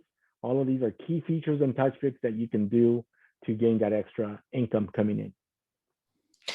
And so the TV works off the Apple and works off the mirroring from the phone. And then Exactly. the iPad sharing station will work off of the Look, yeah, the iPad sharing station also works off the phone wirelessly. They can both work simultaneously together. right. And I'm going to on the same network. No, they don't actually. No, because the iPhone, the Apple doesn't need internet. Yeah. Oh, So the Apple box doesn't need internet? It does not. The Apple box does not need internet at all. They don't have to have the same network, you know, but these are features. So look, if you really want to avoid on taking an extra iPad as a sharing station, I'm going to show you this next trick, okay? Okay, And, for sure. And let's do this. I'm going to go ahead and go back to my computer, right? You guys able to see my computer now? Yes. Okay, so if you go over to your events, right? These are your events right here. Right. If I go into this gallery right now, because I just did this one test event on this event we created, all you need to do is one test event at home. You can always delete it, but by generating one test event, you're creating a public gallery, like a web gallery for yourself, right? Right. And if I click on this public URL, not only does it have my branding that I created initially when I was going through the steps, right? All my logos there, right? This website here, you can actually, I'm going to cut this website. I'm going to do a highlight, hit cut, right? Or copy. You guys can go into Google, or you guys can use right. and make the QRC code. Use that QR code monkey. It's free, right? All I do here is paste it here. I'm going to paste it.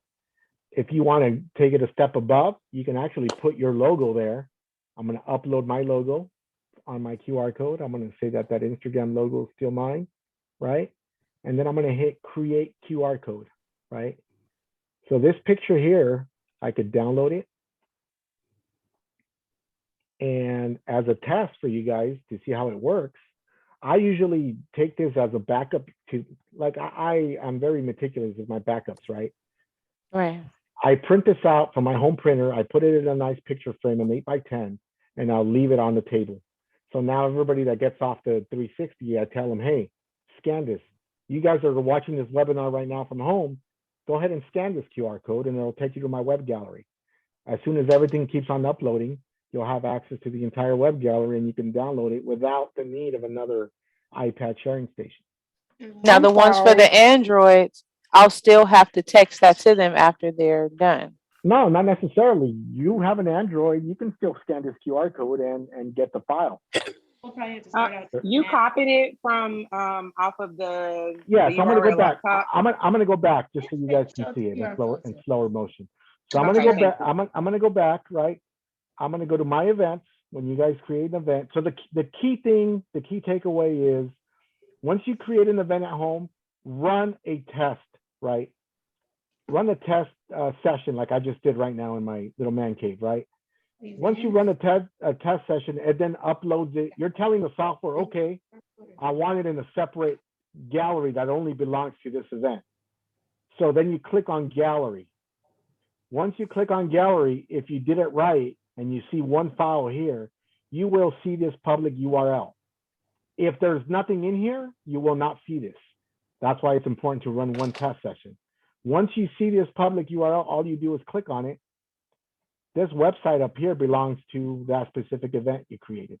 You just copy and paste that to your QR code and you create it on QR code monkey and you're good to go. So you don't need a sharing station unless you really feel the need for one. Am I pasting it somewhere on QR code monkey? Yeah, right. So on QR code monkey, you're gonna paste it. Let me refresh the page, right? right here where it says your URL, you're going to erase the default QR code monkey one, and you're going to paste it in there. Just hit right click and paste. And then if you have a logo, you could add a logo, or if you don't have a logo, just hit create QR code and you're done. It's a very easy, seamless process.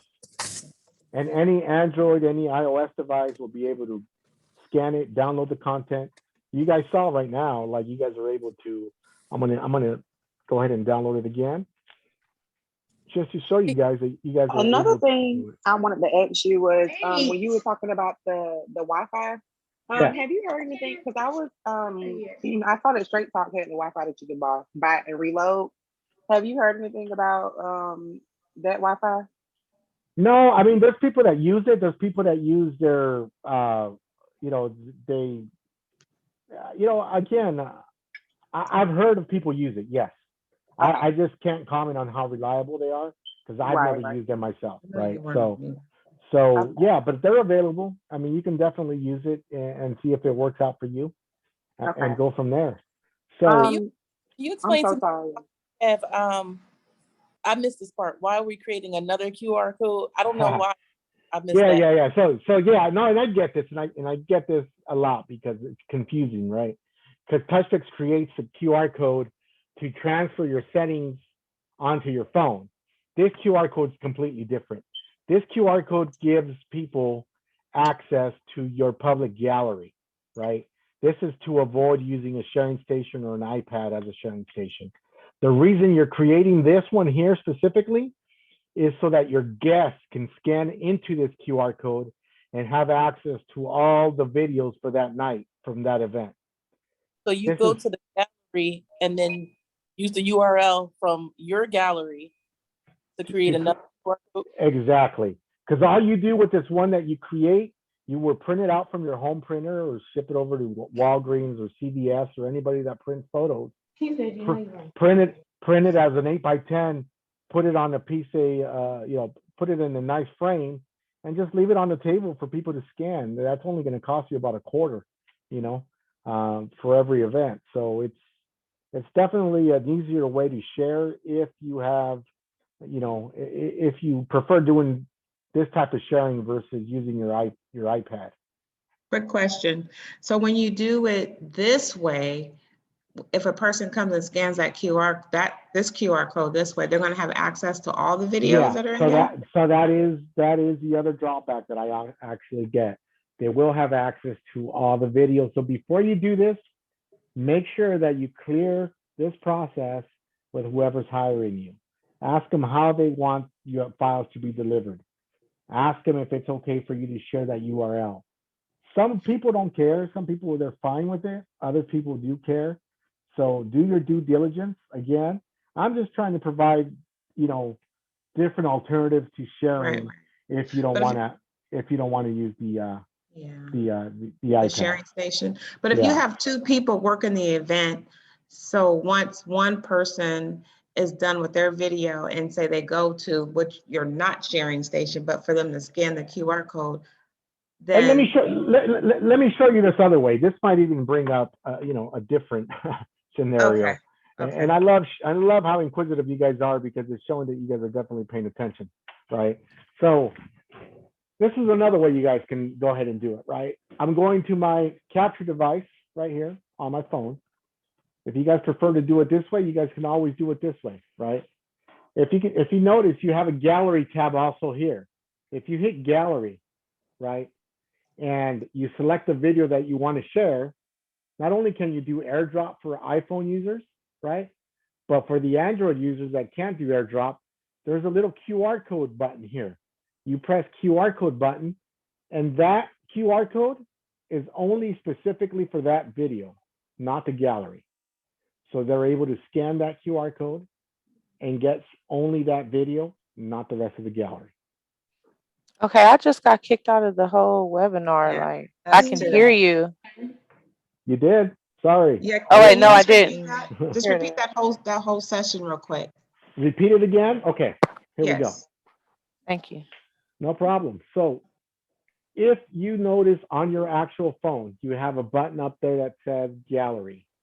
This gallery button, you can press it. You'll see that one video that we just created now, right? For the iPhone users, you can see AirDrop is a feature if that's what you want. But for the Android users that don't have AirDrop, you can click the QR code. And that QR code only belongs to that video, right? It won't belong to anything else. They don't have access to the rest of the gallery. You know, you can just have them scan that, they'll grab it, and they're off and running. So we try to appease everybody, right? But we know everybody's going to run into different scenarios. So I like to show, you know, some of the highlights of the software, because you may see and you may feel a little discouraged saying, well, man, some of these text messages are taking forever to send, or we're not receiving. We don't have control over the network, right? We know that Verizon and AT&T, they're pretty much on point, and you will get a lot of the messages. We can't control some of the providers that some of your clients have. You know, some of them are probably not, you know, as great as Verizon or AT&T. I don't know. It's really depending on the area and depending on the network. So if they don't get it, you could always come back here and say, okay, where's your video? Okay, I see your video. This is your video here. Okay, here's the QR code. If you have an Android, scan it. You'll get it now, right? Or if you have an iPhone, right, you can also do the QR code method, or just do the AirDrop method, right, and share it. Can you explain AirDrop? I was going to ask that. Yeah, so AirDrop is it's an iPhone protocol. Anybody with an iPhone, iPad are able to do that. So if you select a video and select the AirDrop function here that you see, right, it's going to be, you can AirDrop it to all of these devices that are near. Okay. Right, you'll be able to see their device and say, which is your device? Oh, mine is Central Cal Photo Booth. So okay, it's going there, and it sends it automatically, and it's extremely fast. Okay. But with the AirDrop, you got to make sure you're on Wi-Fi, right? No, AirDrop doesn't need Wi-Fi. They don't use Wi-Fi at all. It's a completely different protocol. AirDrop. Yeah. No, I just don't have to build a network. I mean, you know, because I've seen it. Yeah, no, not AirDrop. AirDrop is completely different. It works independently. Okay. So I watched another webinar from a few weeks ago, and the guy, he kind of did something to the QR monkey, but it was basically where he copied the public URL thingy, and he put it on another tab, and just had the QR code pulled up on. Yeah, I've done that too. Okay, can you go over that? Like, if it might have been me. No, well, it's very easy. I'm going to show you my iPad real quick. Right? Okay. So let me adjust this monopod real quick. Bear with me. He just had like two tabs open, and one was open. Yeah, so I mean, I do it for different reasons, and I try different things to see what's a better workflow. You guys are going to find right, and I want to try all of them out. So what you guys can do instead of printing it too, if you guys have a different tablet, is, you know, once you have that QR code, just send it over to your email. And what I like to do is in my picture gallery, for example, this is a picture. It's just a screenshot, right? And this is using another feature that I'm not going to go into with TouchPix. We offer a way to share every content without the need of using an internet connection. It's called ScanPix, right? So this is free with the software, but it's considered a pro level feature. You know, I definitely want to show you guys how to use the easier methods first. Once you guys graduate and figure out how easy this other way is, then I can definitely walk you guys on how to set this up. But this is a picture, right? I use ScanPix a lot for a lot of my events, because a lot of my events are out in the boondocks where there's no cell phone reception, there's no Wi-Fi. So the way, you know, being a TouchPix subscriber, they're giving you free software to share your content without the need of internet connection. Other companies are charging a lot of money for this, right? TouchPix is giving it to you for free because you are a subscriber. We want you to excel in your business. We want you to keep using TouchPix. So we're offering this free service for you guys. So to answer your question, this kind of applies to the QR code. Basically, once you get your QR code, I sent that picture image to my email. I download it on my iPad. I open it up and I have it as a picture. And once you have it as a picture, then it just stays on your screen, right? And that's another way you guys can do this, right? So it's very easy to do. You just have to be a little creative and kind of think outside the box at times to do stuff like that. But that's pretty much it. You guys want to see how to connect the sharing station? Yes. Can I ask you what kind of spinner you have? Yeah, man, I have a couple, and like I said, I'm very transparent with what I have, and I don't mind sharing, right? So I was an early adopter of the manual spinner when Eddie Barber with SpinCam came out with his, right? And this was years back, and since then I know there's a lot of different other spinners that are out, but I bought a manual spinner from Eddie Barber. I consider myself a little do-it-yourself type of person. So I was able to actually make my spinner, my manual spinner, I converted it into an automatic. So I have Eddie Barber's manual spinner, which is ultimately an automatic now, but it can also be used as a manual by me removing the belt. And I also have a Selfie Box 96 spinner. That's a full automatic as well. So those are the two spinners that I currently use.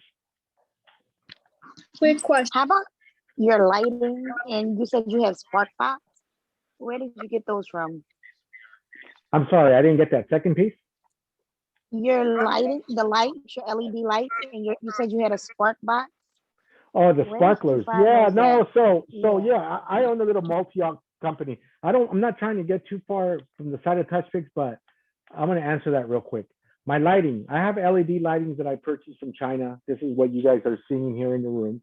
They're tube lightings. They're battery operated. I don't necessarily use it for brightness. It's more of an ambience type of effect. I'm able to change it up as will. But I bought them from China.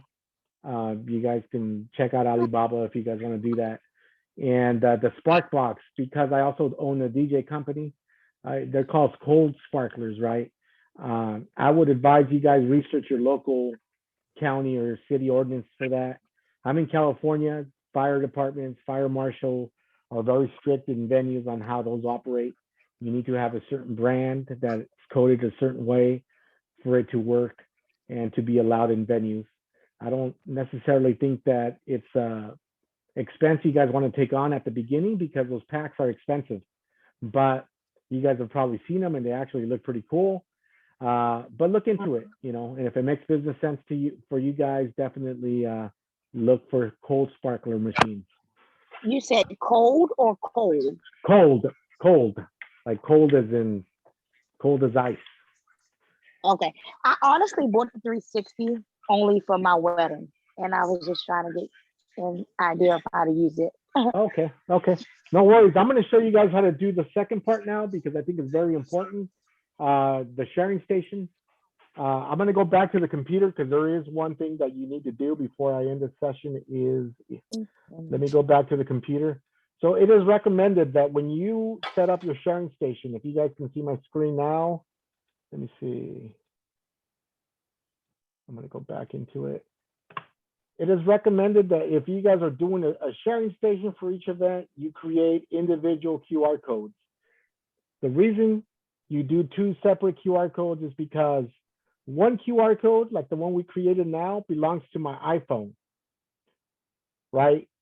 If I were to use the same QR code for both devices and I accidentally close the device from my iPad, I wouldn't be able to close the device from my iPhone because I'm sharing a QR code. I'm going to have to delete the app and reinstall every single time. I don't want to do that. So the way you create a separate event is if you go here to manage, go to edit event. I'm sorry, not edit event, the middle option, which is duplicate event, right? And once you click on duplicate, the same name pops up, but the only thing I'm going to change on this is I'm going to name this sharing station.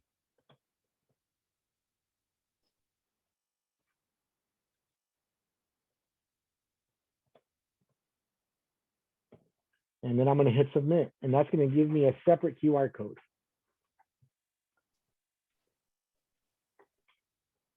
So now what I'm going to do is grab my grab my iPad.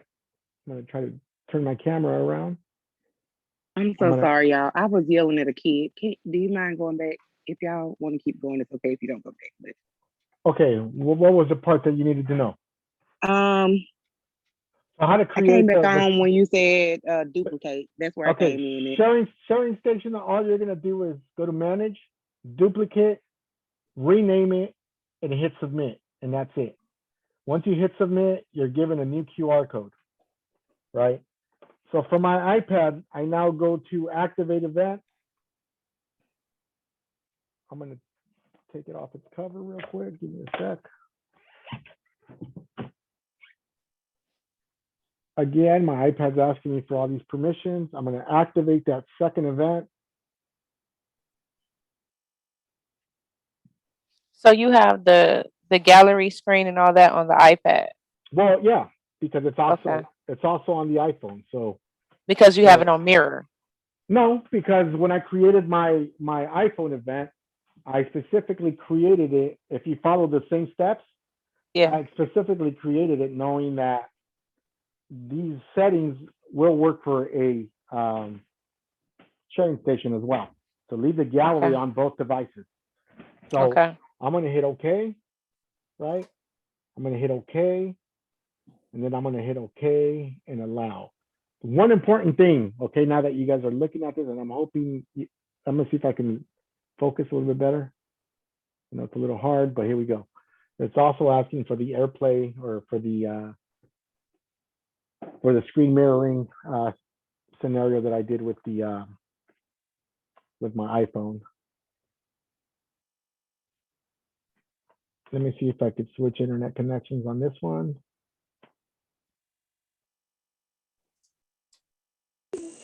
So that's my question with the iPad and the cell phone. Can it be on the same network or no? I mean, it can. I'd recommend against it, but it can be. It doesn't. Your phone doesn't really need to be connected to any network, to be honest with you. It's your iPad, the one that needs to be connected to a network. So if I have a second phone, I could use the hotspot. Correct. So it's very important that you follow these next steps here, right? If you're using an iPad, go into your iPad regular settings, right? Once you go into the regular settings, go into the general tab. Once you're in general, go over to AirDrop. Make sure AirDrop is set to everyone. Sometimes AirDrop likes to send AirDrop to whoever's on your contact list. Once it's set to everyone, you just go back, and then you go back into the general tab. You'll see a little icon right below general that says display and brightness. That display and brightness tab, what I want to do is set my iPad so it doesn't auto close on me, like screensaver mode. So you'll see display and brightness. To the right, you'll see an option that says auto lock. You want to set auto lock to never, meaning it's not going to shut off until you hit the button on the top to shut it off. So once you hit it never, then you're good to go. Make sure also that Wi-Fi is on, Bluetooth is on, okay, on both devices. So now when you go back to TouchPix, right, now you can see I have TouchPix on both devices. The key part here to make it work is you always start with your iPad first, the receiver. Once you start with the iPad first, you're going to click on gallery. You're going to see a little letter pop up on the top left-hand side up here, if you can see it. Once you click on that letter with the circle, options pop up, and there's an option that says activate receiver. I select activate receiver. I leave it alone. Now I go over to my iPhone and do the same process second. From my iPhone, as a second command option, I go to gallery, click on the little letter on the top left-hand side, and for the iPhone, it's the sender. So I want to activate sender. Once I hit activate sender, you're going to see that it now detected the iPad name. And I'm going to select my iPad there, and it says success. It has successfully been paired. So now you'll see it's only going to take a few seconds for a video to pop up. You see the video just popped up on my device, right? So to further explain this process. I'm going to run another session while the phone's in my hand. That way you see how fast the video pops up on your sharing station, okay? So I'm going to run another session. I'm kind of confused on the networking part. Let me go back to the networking part. Let me just show this real quick, and I'll go back to the networking part. So I'm going to run a session right now, right? It's still recording. It's still mirroring to my TV. So naturally, my device says, look at the TV. It's processing the file.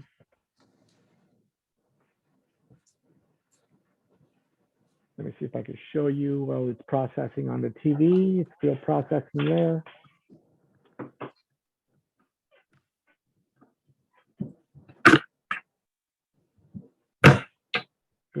So now it's doing the playback. So now you should see it pop up here as a second option over here. It usually takes, it's usually less than 20 seconds or so.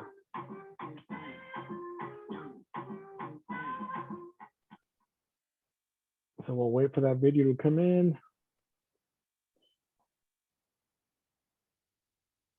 There it is. This is the second video now that just popped up, right? And you can share it with those options. So it works pretty seamlessly, right?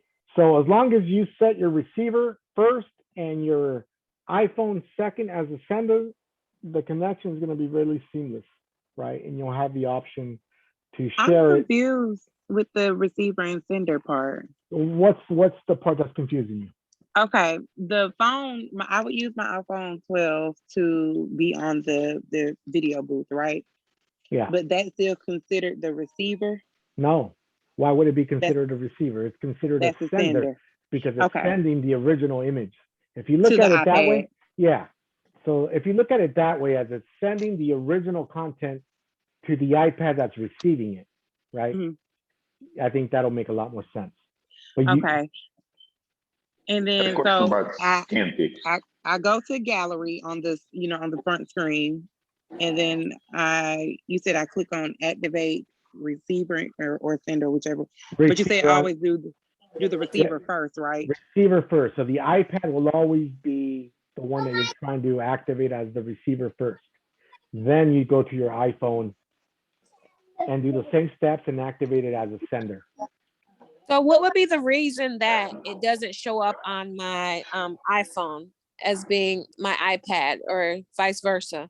There's a couple of reasons, right? Okay. The most popular reason is a lot of the calls that I get on support, people that have the iPad have an outdated version of the iOS 14.6. Make sure you're on the latest version. Okay. The second most common reason is that your Wi-Fi or Bluetooth on either of those devices is off. Okay, so they're both on. And then the third reason would be that you did it in the order that I did not illustrate here. You might have tried to set your sender first and then your receiver second. Okay, now so I set my iPad first, which is the receiver, and then I tried to set my phone second as the sender. Yeah. But when I set the phone as the sender, the iPad doesn't pop up. Yeah, there's something going on there. Try to check your iOS there, but we can definitely connect offline. But it's a super seamless process. Question about ScanPix. Yeah. Oh, so on ScanPix, when you create this router here, is this a separate router from your home router? It is. Do you leave it? So do you leave it connected at home? No. You take it with you. So essentially, essentially what you're doing is you're creating your own Wi-Fi network wherever you're at. Okay. Right? Okay. So that's essentially what you're doing. Okay. Thank you, Buff. Appreciate it.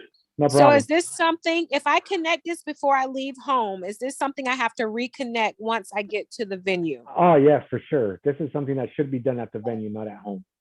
Okay.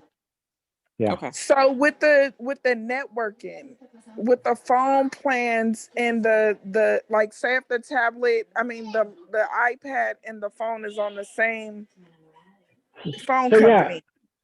How does that work? Yeah, so you don't need an active network on your phone. Let's just be clear on that. So you can always, if you're going to use your phone as a hotspot, is that what you're saying? Is that what you're asking, or no? Yeah. So Okay. yeah, if the Wi-Fi in the building is not working or don't have access to it, I can use the hotspot off the phone. Yeah, that's fine, because what happens is your phone is the hotspot. It's not connected to that network. You're just providing that network for the iPad to use. Got it. Okay, so from my understanding, the phone itself, you should not connect to the venue's Wi-Fi. You should use your, like if I have AT&T, I would use just the service from AT&T. But the iPad, I would connect to the venue's Wi-Fi if they have it available. Correct. Okay. Question, will this video be available to review later? Oh, for sure it will. Okay, and You have my email. It's on the chat box. It usually takes me about, I'll try to have it up tonight, but more than likely it'll be up in the group by tomorrow morning. okay, great. And it shows, I missed the part where you add music. Yeah, no, yeah, that was kind of at the beginning, but it'll definitely be on there. Okay, thanks. I have a quick question before you go. Sure. You said you have the manual spin. Yeah. But how do you get your 360 to spin automatically? Okay, you cut out at the second part. Can you repeat the question? Oh, I'm sorry. You said that you have the manual spin. Correct. That you have like a little box to make it spin as well. How do you make your 360 spin without just tapping it? Oh, no, I think you misunderstood. I do have the manual spin, but I actually, it took me a little bit of work, but I actually, I put a motor in there. That way I can have the best of both worlds. I can use it with a battery, because it's battery operated. I can use it with a battery when I want to use it as a automatic spinner, or I can use it with a manually by force.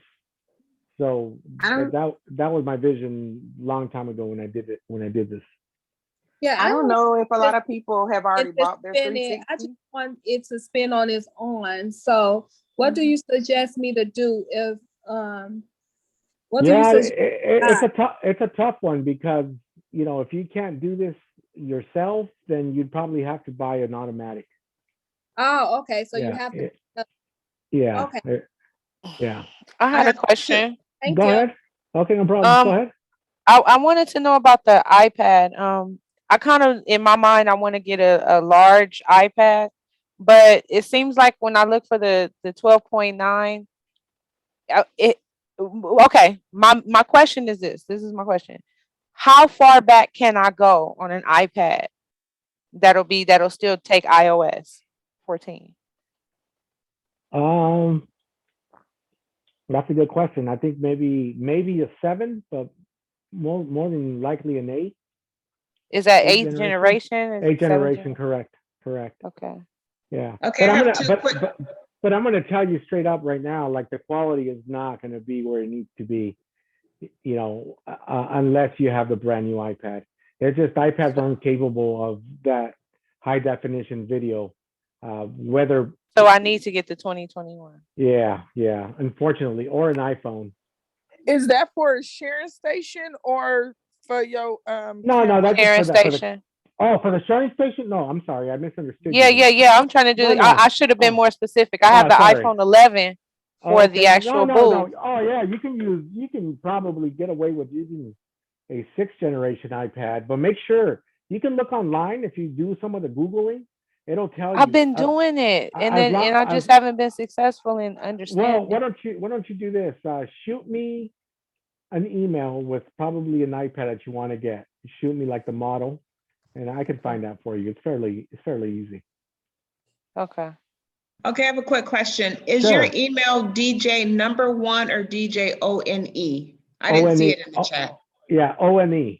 DJ O&E. And then the second question, the video from this webinar, where will we be able to find that at tomorrow? Yeah, so we encourage everybody on this call to join the TouchPix user group on Facebook. Yeah, I'm on there.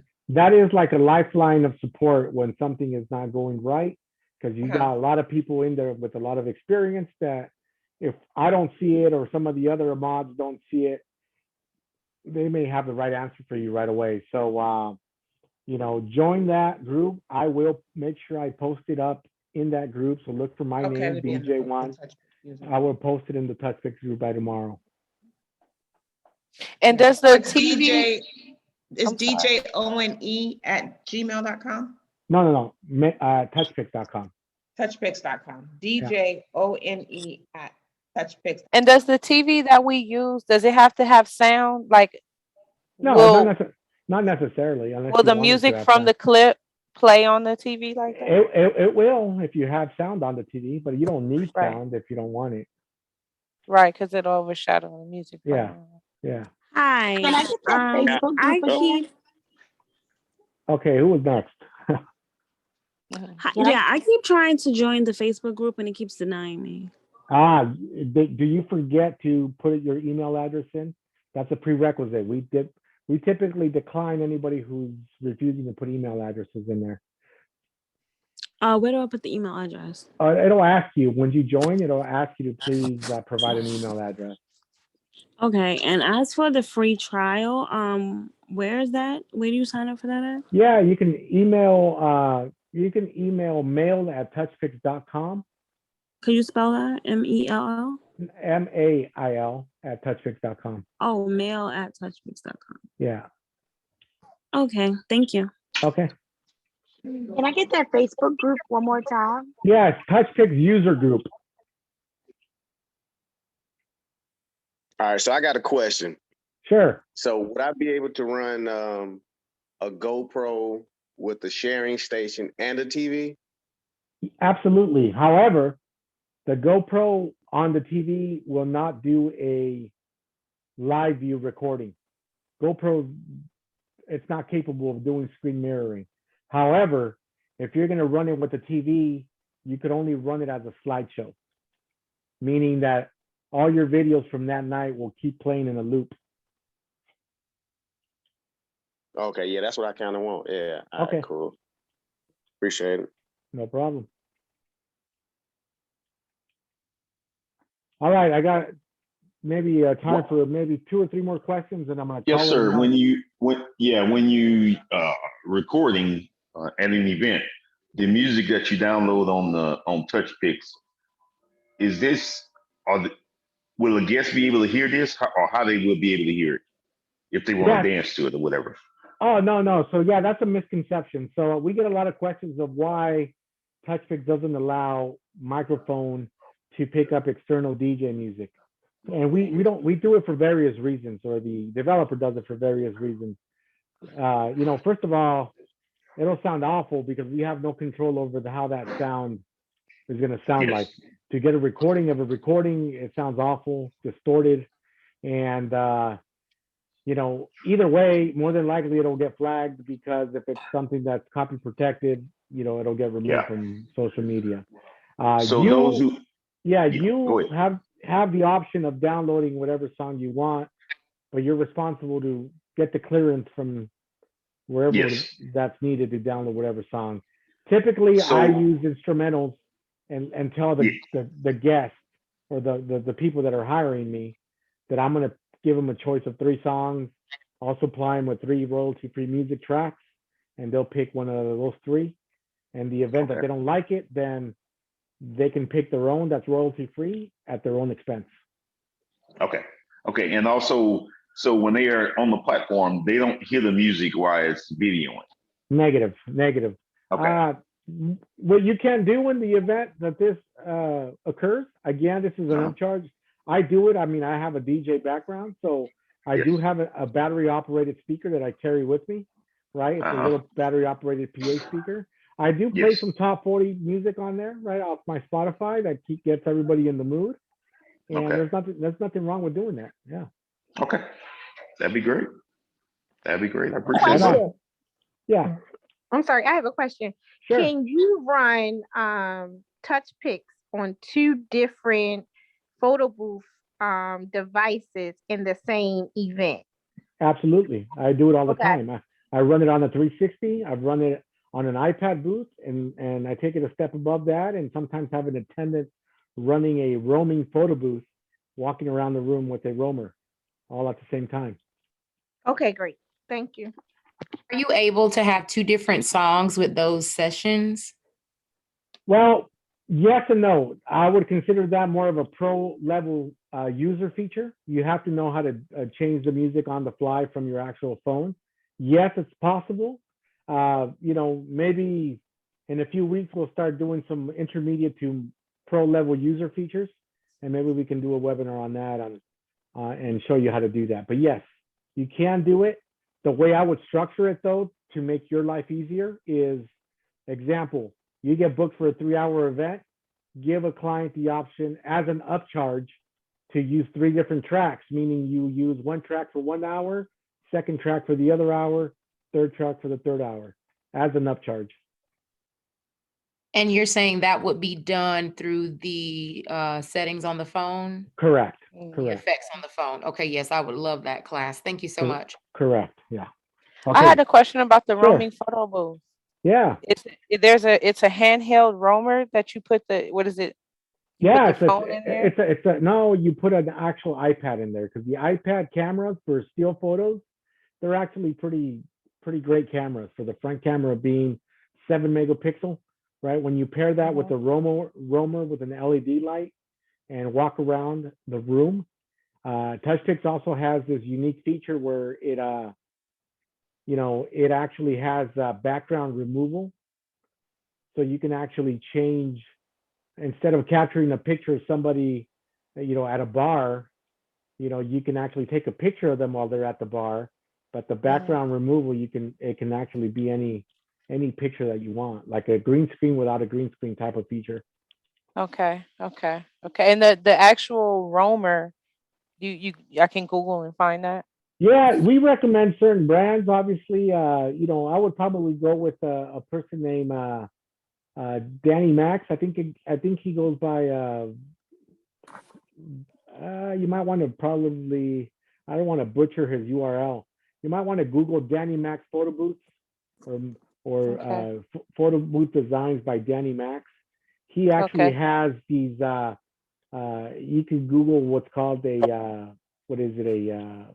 it's called the Curve Dual, which is actually a standalone photo booth, but it also doubles. The head comes off, so you can roam with it. So it's like a 2-in-1. So that's the best bang for your buck. Is he on the West Coast? He's out of the East Coast. He's out of Connecticut. Oh, okay. Use West Coast. Or Massachusetts or something like that. Yeah. Is there a way to have like 2 GoPros or like two sessions, or like maybe go into the same gallery? And like that is a feature request we've heard. I do know that the developer is very receptive to these feature requests. I don't have an update on what that's going to look like, if it's even in progress, but I do know that the developer, he's very hands-on and very proactive in feature requests. Always feel free to drop him a note. That is where he can reach him with the feature requests at mail@touchpix.com. I think he's very receptive to all the customers that he has, and I do see there's a lot moving in the right direction. I do see hopefully implementation of a DSLR camera with TouchPix. That'll be phenomenal. I know it's been a work in progress. I know it's already in the works, but I think TouchPix has a lot to offer, and it's continuing to innovate in the right direction. Okay. I did not tell. I want her to tell you to send you the money. Send her the money.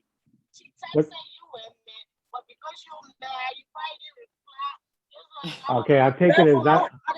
I don't think that's a question for me. Right. I All have right. one more question. Can I ask it? And I'm done, I promise. Sure. Go Okay, ahead. so Before you do that, I'm going to mute everybody and just unmute yourself real quick. That way I can get rid of that background noise. Give me a sec, okay? Okay. all right, I'm back. Okay. Okay, so in the TouchPix app, when you go to settings, I missed this part. When it says printer and local gallery, do I just push local gallery? No, if it's local gallery is only when you're using ScanPix, which is that sharing portion that I didn't go over. It should be So you set to put none. none. It should be Okay. set to none, correct. And then two more. So then connection handling is manual or auto? Connection handling. That's Let me right go. under printer and local gallery. Okay, let me go in there real quick just so I can give you the right info. So I'm in settings. Yeah, so connection handling. Oh, yeah. I just leave it under manual. Okay, and then connection type is No printer. Should be on no printer. Is there anything else I need to know on this? No, just our email address. So our support hours have changed. We've been having a high volume of calls. We understand that you know, sometimes people need to get a hold of us quickly. Always go to Facebook. You know, try to drop a message on Facebook. We were running into a 7-day operation that has changed because it's definitely a lot of work for us to keep up with support 7 days a week. It's now being offered from Wednesday through Saturday. We recommend that you guys test your events days before you guys go out to do your events, right? We get a lot of calls of people actually buying the apps right before their event starts, and I always question that, right? Because it puts a lot of pressure not only on yourselves but on us, right? Because now we need to teach people how to operate the software that's never operated it before. So just practice. I mean, practice. We're here to support you. You're gonna get a call back. You're gonna get an email response. But you know, let us know what we can do to help you. And you don't know till you actually practice and try to troubleshoot some of the items yourselves initially. But we'll be very responsive. Give us a call. We do have the contact emails and contact number on our website. And you know, with that said, you know, we love that you guys are taking the time out of your night to learn how to use TouchPix. It's super gratifying for me to know that there's people that take this industry very serious, and you guys are taking your business very serious. So I applaud you for that, and thank you for joining me tonight, and thank you for this very long webinar. I think I hope it's beneficial for everybody here, and I hope you guys learned a thing or two from me and how to operate TouchPix. Thank you for taking the time out your day to demonstrate for us. Okay, with that being said, I'm gonna get off the call and wish you guys a good night. Okay.